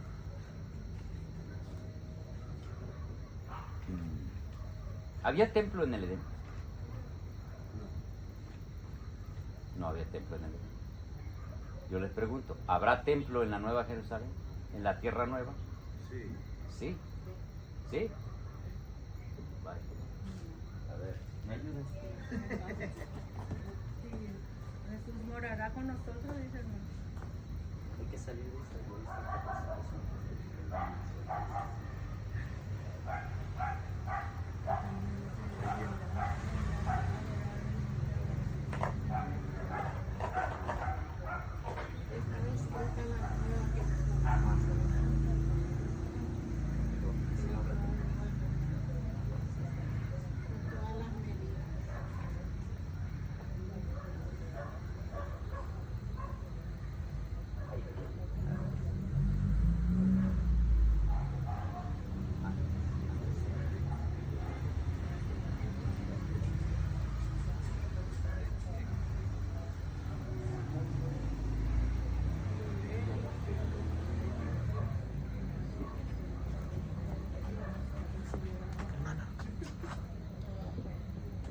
A ver, hermanos, creo que había alcanzado la excelencia en la creación, ¿no?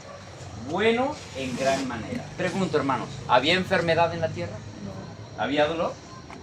¿Había muerte? ¿Había conflictos sociales? No. Y entonces, hermanos, en la nueva tierra,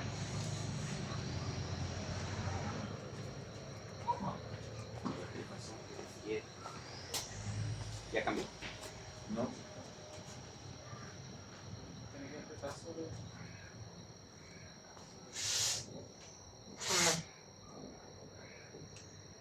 Ya cambió.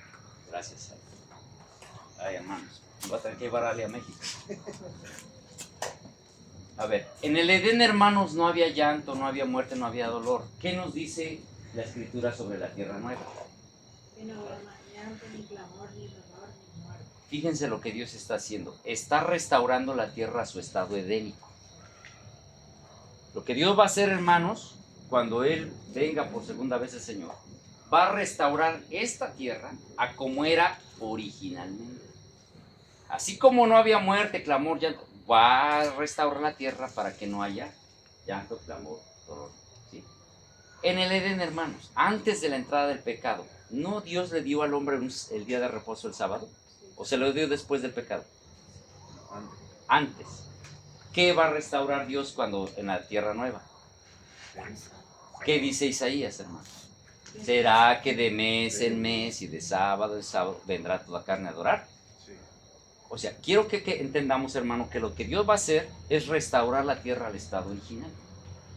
Por tiempo no leí unas citas del Espíritu de Profecía que dice que esto es realmente el plan de Dios. Bueno, fíjense lo que dice esta cita, hermanos, respecto al huerto del Edén. La mano que había plantado el Edén, que lo quitó de la tierra, pero en la final restitución, cuando haya un cielo nuevo y una tierra nueva, ha de ser, ¿qué? Restaurado más gloriosamente, embellecido que al principio. ¿Ya se miran? ¿Qué es lo que Dios dice que va a hacer con esta tierra? La va a restaurar a su estado original. Pero va a ser más bella, hermano, todavía que lo que fue el antiguo Edén. Imagínense eso. Muy bien. ¿Qué había? Había el árbol de la vida, ¿verdad? En el Edén. ¿Sí? ¿Habrá árbol de la vida en la tierra? Sí. Sí, dice el libro de Apocalipsis que habrá árbol de la vida. Muy bien. El árbol del conocimiento del bien y del mal, ¿estaba en el Edén? Sí. ¿Va a haber árbol del conocimiento del bien y del mal en la nueva tierra? No. ¿No? Que ya no se lo usa. ¿Sí o no? Sí. No, unos dicen sí, unos dicen no. Mejor que no diga el Espíritu de Profecía. Sí. Dice, en la escuela de la vida futura no se hallarán todas las condiciones de la primera escuela del Edén.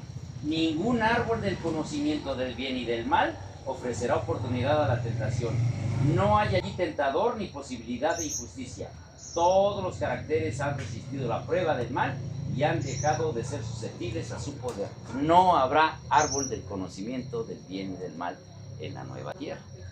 El árbol el árbol de la vida, ese sí va a estar. Pero el árbol que represente una posibilidad para pecar, no estará más, porque el pecado habrá sido vencido.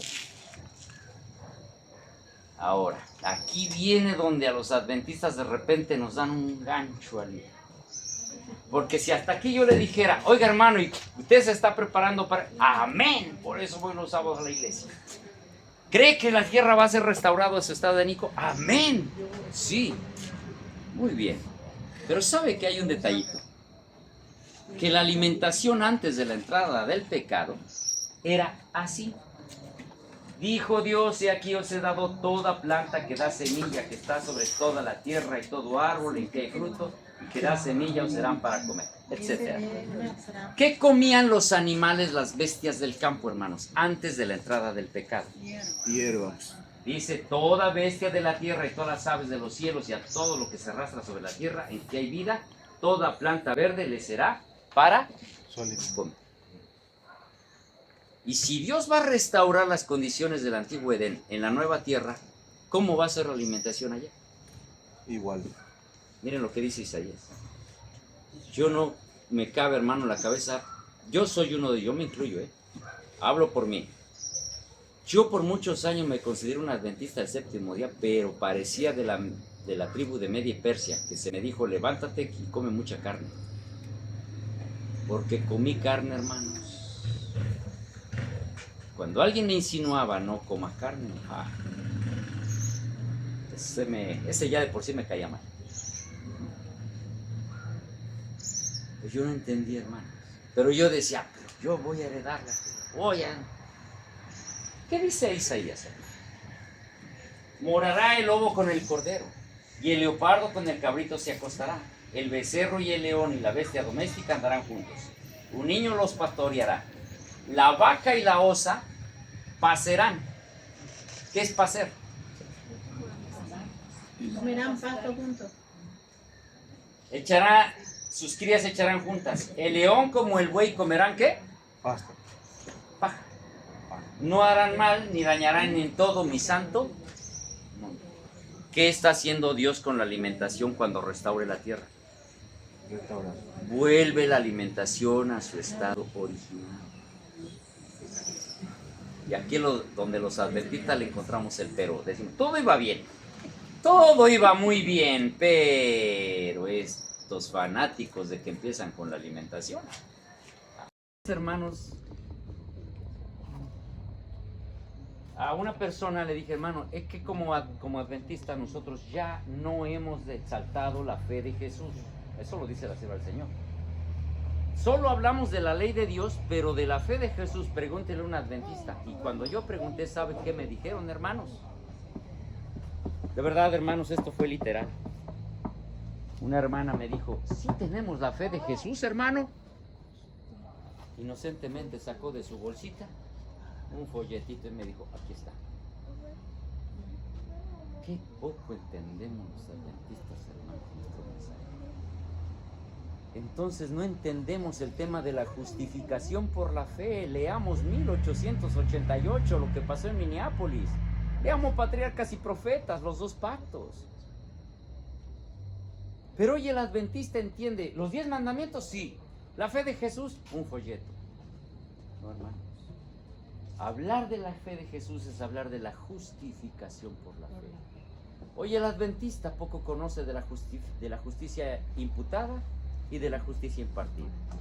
Y usted dice, ¿y eso qué es? La justicia imputada, hermanos, es la que nos es dada por la obediencia de Cristo. Cuando usted acepta por fe, usted es declarado justo como lo fue Abraham. Abraham creyó y le fue contado por justicia. Cuando usted es capaz de creer, le es contado por justicia. Eso se llama la justicia imputada. ¿Sí entendemos la diferencia entre imputar y amputar, verdad? Imputar es colocar. Amputar es quitar. ¿Y qué con la justicia impartida? ¿Cuántos adventistas no se saben de...? Es más, miren, pasan los adventistas a veces a decir versículos de memoria. Y el primero que dice el adventista y cualquier otro es Filipenses 4:13. ¿Qué dice? Pero no lo entienden. Porque cuando le dices, debemos dejar de pecar. No, no se puede dejar de pecar. ¿Qué hacemos con Filipenses 4:13? Entonces modifiquemos. Casi todo lo puedo en Cristo que me fortalece, menos dejar de pecar. Si el problema desde Génesis es el pecado, hermanos, es que la justicia impartida es la capacidad que el Señor nos da para vencer el pecado. Querer guardar la ley, hermanos, por nuestro propio esfuerzo, siempre va a resultar en fracaso. ¿Cuántas veces usted no se ha propuesto, ahora sí, Señor, voy a ser fiel, ahora sí, y vuelve a pecar, y vuelve a pecar, y vuelve a pecar? Y escucha una vocecita que le dice, tú no sirves para eso, ni te bautices, y no sirves ni para cristiano. ¿Qué haces aquí? Eres un hipócrita. ¿No he escuchado eso, hermano? Déjeme decirle que antes alguien de usted lo experimentó. Ese alguien antes se preciaba y decía, yo fui instruido a los pies de Gamaliel, el mejor de los maestros. ¿Ah? Fariseo de fariseos. En cuanto a la ley, irreprensible. Y usted escucha a ese hombre y dice, wow, ese hombre ya alcanzó lo que quiero llegar a ser. Sí. Pero ¿qué sucedió? Ese hombre agrega, más todo eso lo tengo por basura. Usted dice, ¿cómo así? Yo quiero llegar ahí y este que ya lo alcanzó lo tiene por basura. Ese mismo hombre se desnuda en Romanos capítulo 7 y dice, les voy a decir la verdad. La realidad de mi vida es la que pasas tú. Cada sábado, Pablo dice, yo también como tú me pongo mi mejor saco, mejor perfume, mejor corbata, mejores zapatos boleados y me voy al templo. Pero mi corazón está así. Porque lo que no quiero hacer, esto hago. Y lo que quiero hacer, y entonces el que se preciaba y decía, yo soy Pablo, instruido a los pies de Gamaliel, ahora dice, miserable de mí, ¿quién me librará de este cuerpo de muerte? Y él mismo responde a su interrogante, gracias doy al Señor, porque lo que ahora vivo en la carne, lo vivo en la fe del Hijo de Dios. Y por esa experiencia, hermanos, en su vida, es capaz de expresar, ahora sí, ya no vivo yo, mas vive Cristo en mí. Concomitante de ello, todo lo puedo en Cristo que me fortalece. Aquello que yo quería hacer por mi esfuerzo y no podía, en Cristo ahora soy capacitado para poder hacerlo, hermanos. Eso es la justicia impartida. Poco, muy poco, hermanos, se habla de esto entre los adventistas. Pero esto es realmente lo que Adán y Eva entendían. ¿Saben por qué? ¿No acaso Adán y Eva, hermanos, en el Edén, cuando se les sacrificó el animalito para ser cubiertos, perdieron la relación cara a cara con Dios, ¿cierto o no? ¿Qué necesitaban entonces para estar en comunión con Dios? Un mediador. ¿Quién hace el papel de mediador desde entonces? Y no los adventistas hablamos tanto del santuario celestial. Y aquí hay un mediador y un mediador. Es la doctrina, hermanos, del Edén. Entonces, un adventista que no entiende los 10 mandamientos y la fe de Jesús en este contexto de la restauración de la tierra y el origen del pecado, no ha entendido su mensaje. No entiende por qué es un adventista. No, ser adventista no es solo guardar el sábado. Los judíos ortodoxos guardan el sábado. La iglesia de Dios del séptimo día guarda el sábado. La iglesia israelí guarda el sábado. No, guardar el sábado, hermanos, no es solo lo que hace un adventista del séptimo día. Este es nuestro mensaje, hermano. Esto es lo que tenemos que enseñar a la gente. Ahora, ¿qué más? La purificación del santuario. Los adventistas Hoy lo que saben de la purificación del santuario es que Cristo el 22 de octubre de 1844 pasó del lugar santo al lugar santísimo. Y que cuando Él salga, se termina de purificar. Es todo lo que un adventista sabe de purificación del santuario. Es todo.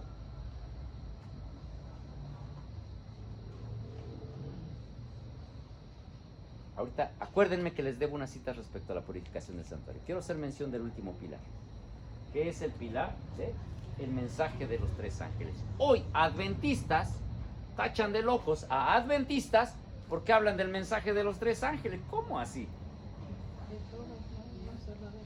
¿Saben de qué habla el mensaje de los tres ángeles, hermanos? Déjenme ver. Aquí rápido avanza, hermanos. Rápido.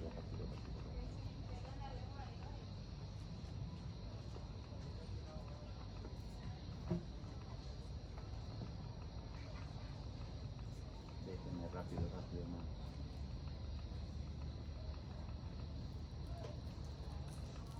Miren qué dice esta cita. Evangelismo, página 143.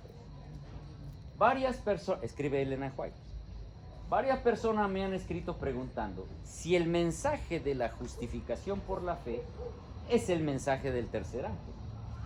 Y he respondido, es ciertamente el mensaje del tercer ángel. ¿Cómo es posible que un adventista diga, ¿qué es eso de mensaje de tres ángeles? Justificación por la fe. Es lo que usted le tiene que enseñar a la persona allá. Es posible guardar la ley de Dios, pero es necesario ejercer fe en el único que te puede capacitar para guardar esa ley. Si usted va, tienes que guardar la ley, y le lleva un folletito, la ley de Dios, ¿ya entendí? Sí, le firma y acepto. Te comprometes a guardar la ley, acepto. Mas nunca le explicó cómo guardarla, hermano. Y esa persona se va a chasquear como a lo mejor usted ha vivido chasqueado, porque va a intentar guardar la ley por sus méritos y nunca lo va a lograr. Miren, el pueblo de Israel, hermanos, días antes de que recibiera la ley de Dios en el Sinaí, Moisés se les había pronunciado. Y cuando pronunció la ley, ¿saben qué dijo el pueblo? Todo lo que Jehová ha dicho, eso haremos. Días después estaban adorando un becerro de oro. Patriarcas y profetas nos dice que no entendían que ellos no podían por sus propios méritos, hermanos, guardar la ley de Dios. Es que guardar la ley de Dios, hermanos, sin Cristo es justificación por obras. Y ese no es nuestro mensaje. Nuestro mensaje es justificación por la fe. Así que, hermanitos, Adán y Eva ejercieron fe en la simiente prometida en Génesis 3:15, ¿sí o no? Sí. ¿Ejercieron fe? Por lo tanto, ¿conocían de esto Adán y Eva o no, hermano? Sí, que era realmente el mensaje que ellos estaban recibiendo. Es lo que predicamos hoy. De verdad, hermano, que es inconcebible que algunos adventistas digan, ¿qué es eso? ¿Qué es esa rareza?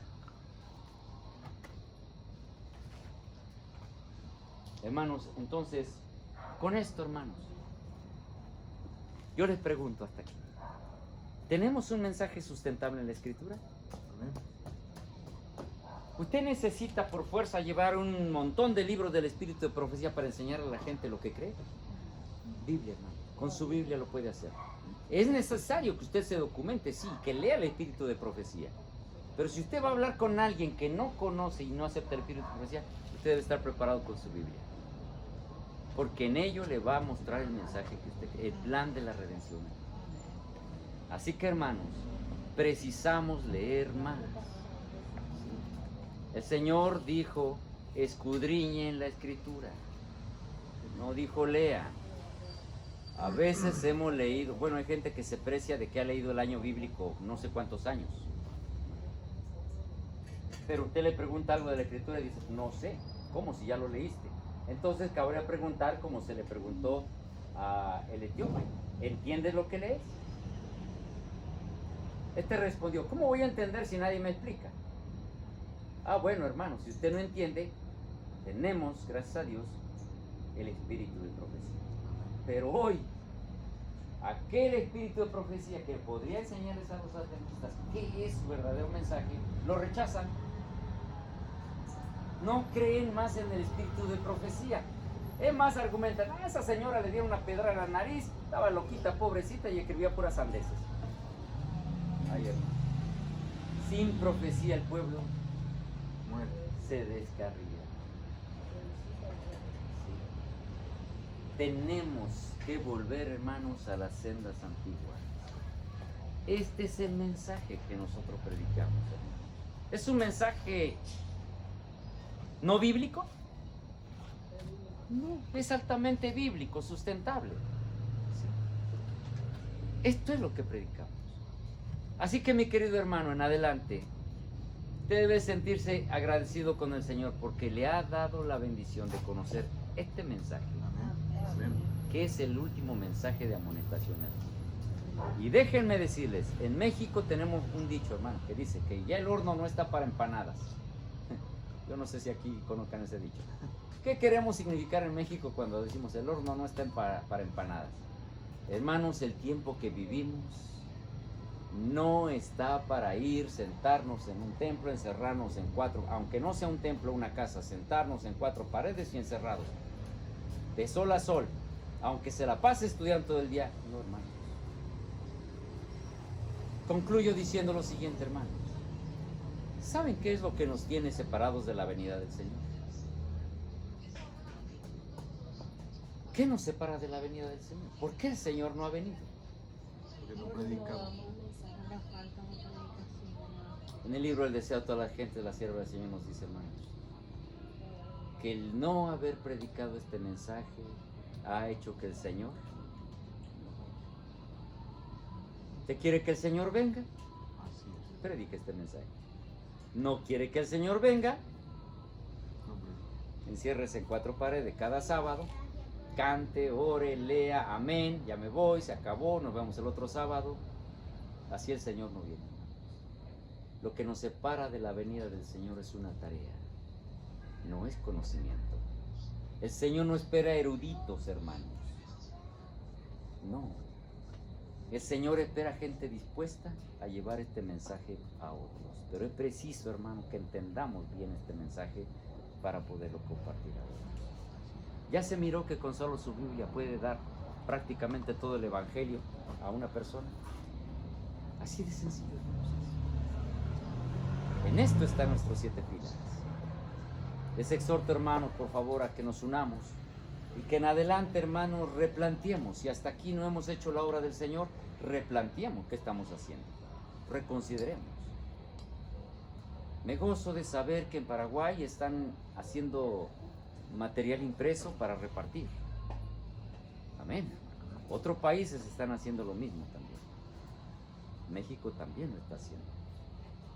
Pero necesitamos, hermanos, redoblar esfuerzos, porque el tiempo que vivimos es apremiante. Ya no está, hermanos, ya no está el tiempo para andar viviendo a medias tintas, hermanos. No quiero ofender, hermanos, a nadie, pero de verdad, o somos o no somos. De verdad, hermanos, el tiempo que vivimos apremia, apremia. Yo no sé, Paraguay, ayer o antier alguien me comentaba que están experimentando un fenómeno inusual. Últimamente se han visto por acá también trombas o tornados, cosa que antes no veían en Paraguay. Nosotros experimentamos lo mismo por allá. Yo preguntaba qué tal está aquí la inseguridad y alguien me decía, si hay un país corrupto es Paraguay. Decía, bueno, al menos en eso se estará peleando la medalla de oro con México. La inseguridad, hermanos. Las calamidades. ¿Qué nos anuncian? Y pronto venimos. Que el Señor viene pronto. Y saben, si nosotros no predicamos este mensaje, el Señor llamará a otros. Pero de que este mensaje se predica, se predica. Yo me sorprendo de escuchar los testimonios de los hermanos. Pregunto, oiga, ¿y usted cómo conoció este mensaje? En la pandemia no tenía que hacer, me metí en internet y ahí encontré este mensaje. Y hoy es sorprendente, hermanos, cómo este mensaje ha trascendido fronteras. Y en diferentes países mucha gente está hoy conociendo y predicando este mensaje. Agradezco al Señor que ha permitido que Paraguay conozca este mensaje. Amén. Pero hermanos, no se desalienten. Para el Señor no es difícil salvar con muchos o con pocos. Aquí no esperamos, hermanos, grandes números. Aquí no esperamos concentración de mucha gente. Poca gente, pero que esté dispuesta a hacer la obra. Amén. ¿Cuántos hermanos? ¿Cuántos aquí quisiéramos replantearnos nuestra vida espiritual? ¿No creen, hermano, qué tiempo de que tomemos en serio? Y como decimos por allá, hermanos, dejar de estar jugando a la iglesita. Y ser cristianos en serio.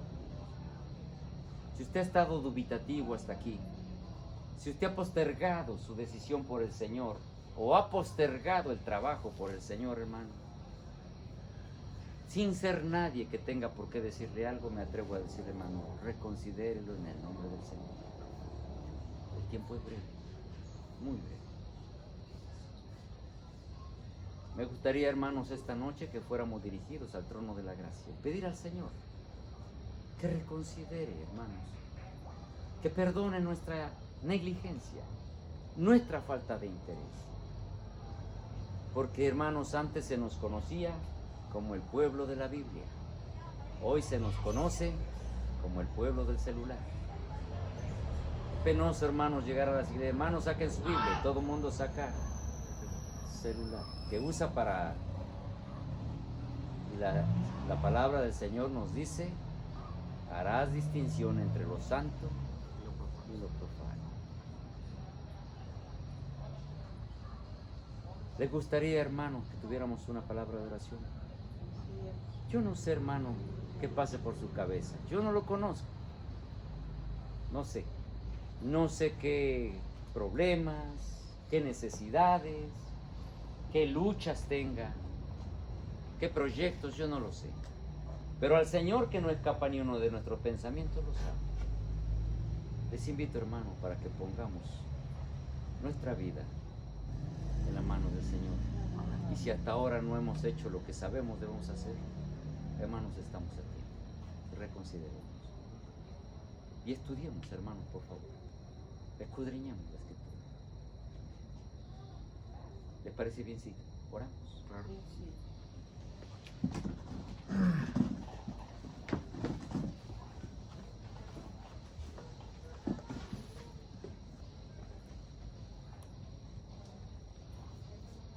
Bendito Padre Celestial. Agradecemos, Señor, porque en su bondad nos ha permitido estar reunidos en este lugar. Amén. Pese a la agitación en la que el mundo vive, Señor, nos da este espacio para encontrar un remanso y en él, Señor, poder concentrar nuestra mente en el estudio de su palabra. Amén. No podemos negar que nos sentimos contentos porque encontramos en ella mucha luz, mucho alimento que nutre el espíritu. Pero también no podemos negar, Señor, que nos sentimos avergonzados porque leyendo lo que leemos, tenemos que admitir, Señor, que hasta ahora no hemos cumplido la tarea que usted nos asignó. Así es. Ya sea como iglesia, ya sea como familia o ya sea como individuos, Señor, no hemos cumplido ahora. Padre, usted conoce las cosas que nos atan al mundo. Conoce de nuestros proyectos, conoce de nuestro pensar y sentir. Por favor, le rogamos, Señor, que si en su misericordia usted nos ha permitido escuchar este mensaje, mensaje que ha de ser llevado a toda nación, tribu, lengua y pueblo, usted sin duda, Señor, al darnos ese privilegio, espera que compartamos este mismo mensaje. Pero Padre Santo, entendemos que antes de llevar a otros una luz, esa luz debe brillar primero en nuestro corazón. Así es. Permítanos, Señor, por favor, que aquellas cosas que nos impiden, aquellas cosas, Señor, que hasta ahora nos tienen dubitativos respecto a nuestra relación con usted, puedan ser desechadas, Señor. Así es. Que podamos poner cada cosa en su debido orden. Si hasta ahora, Señor, hemos tomado muy poco en serio este mensaje, su palabra, y su muerte en la cruz para ofrecer expiación por el pecado al hombre, perdone, Señor, perdone, por favor. Y en adelante, por favor, capacite. No nos queda menos que rogar como aquel padre que en alguna ocasión, Señor, pidió: aumenta mi fe. Amén. Hacemos nuestras esas palabras y le rogamos, Señor, que pueda usted aumentar la débil fe que tenemos. Así es. Pero hacerla una fe tan fuerte, Señor, que pueda ser inquebrantable aún en los tiempos difíciles que hemos de vivir y que nos esperan. Ruego, Señor, por la iglesia en Paraguay. Conoce la intención y el corazón de cada uno de mis hermanos. También su trabajo, el esfuerzo que hacen por llevar adelante este mensaje. En sus manos, Señor, se los hacemos presentes para que usted y no hombres dirijan esta obra, Señor. Amén. Aquellos hermanos que por alguna razón no pudieron venir, se los hacemos presentes, Señor, también. Bendígales, guárdelos, protéjalos. Y ahora, Señor, que nos hemos de disponer a descansar, le rogamos, Padre, por favor, un sueño reparador. Amén. Sus santos ángeles guarden y velen nuestro sueño. Y si nos da la dicha de poder iniciar un nuevo día, Señor, agradecemos de antemano por esa bondad. Amén. Mas si así no fuera, Señor, también agradecemos. Así es. Y rogamos, Padre, que en nosotros se pueda cumplir la promesa que fue dada a muchos hombres, como Josías, como Daniel, como otros tantos profetas, que podamos ser recogidos en nuestro sepulcro en paz. Amén. Gracias, Señor, por su palabra, que es luz para nosotros. En el nombre de nuestro Señor Jesucristo le agradecemos y rogamos todas estas súplicas. Amén. Amén.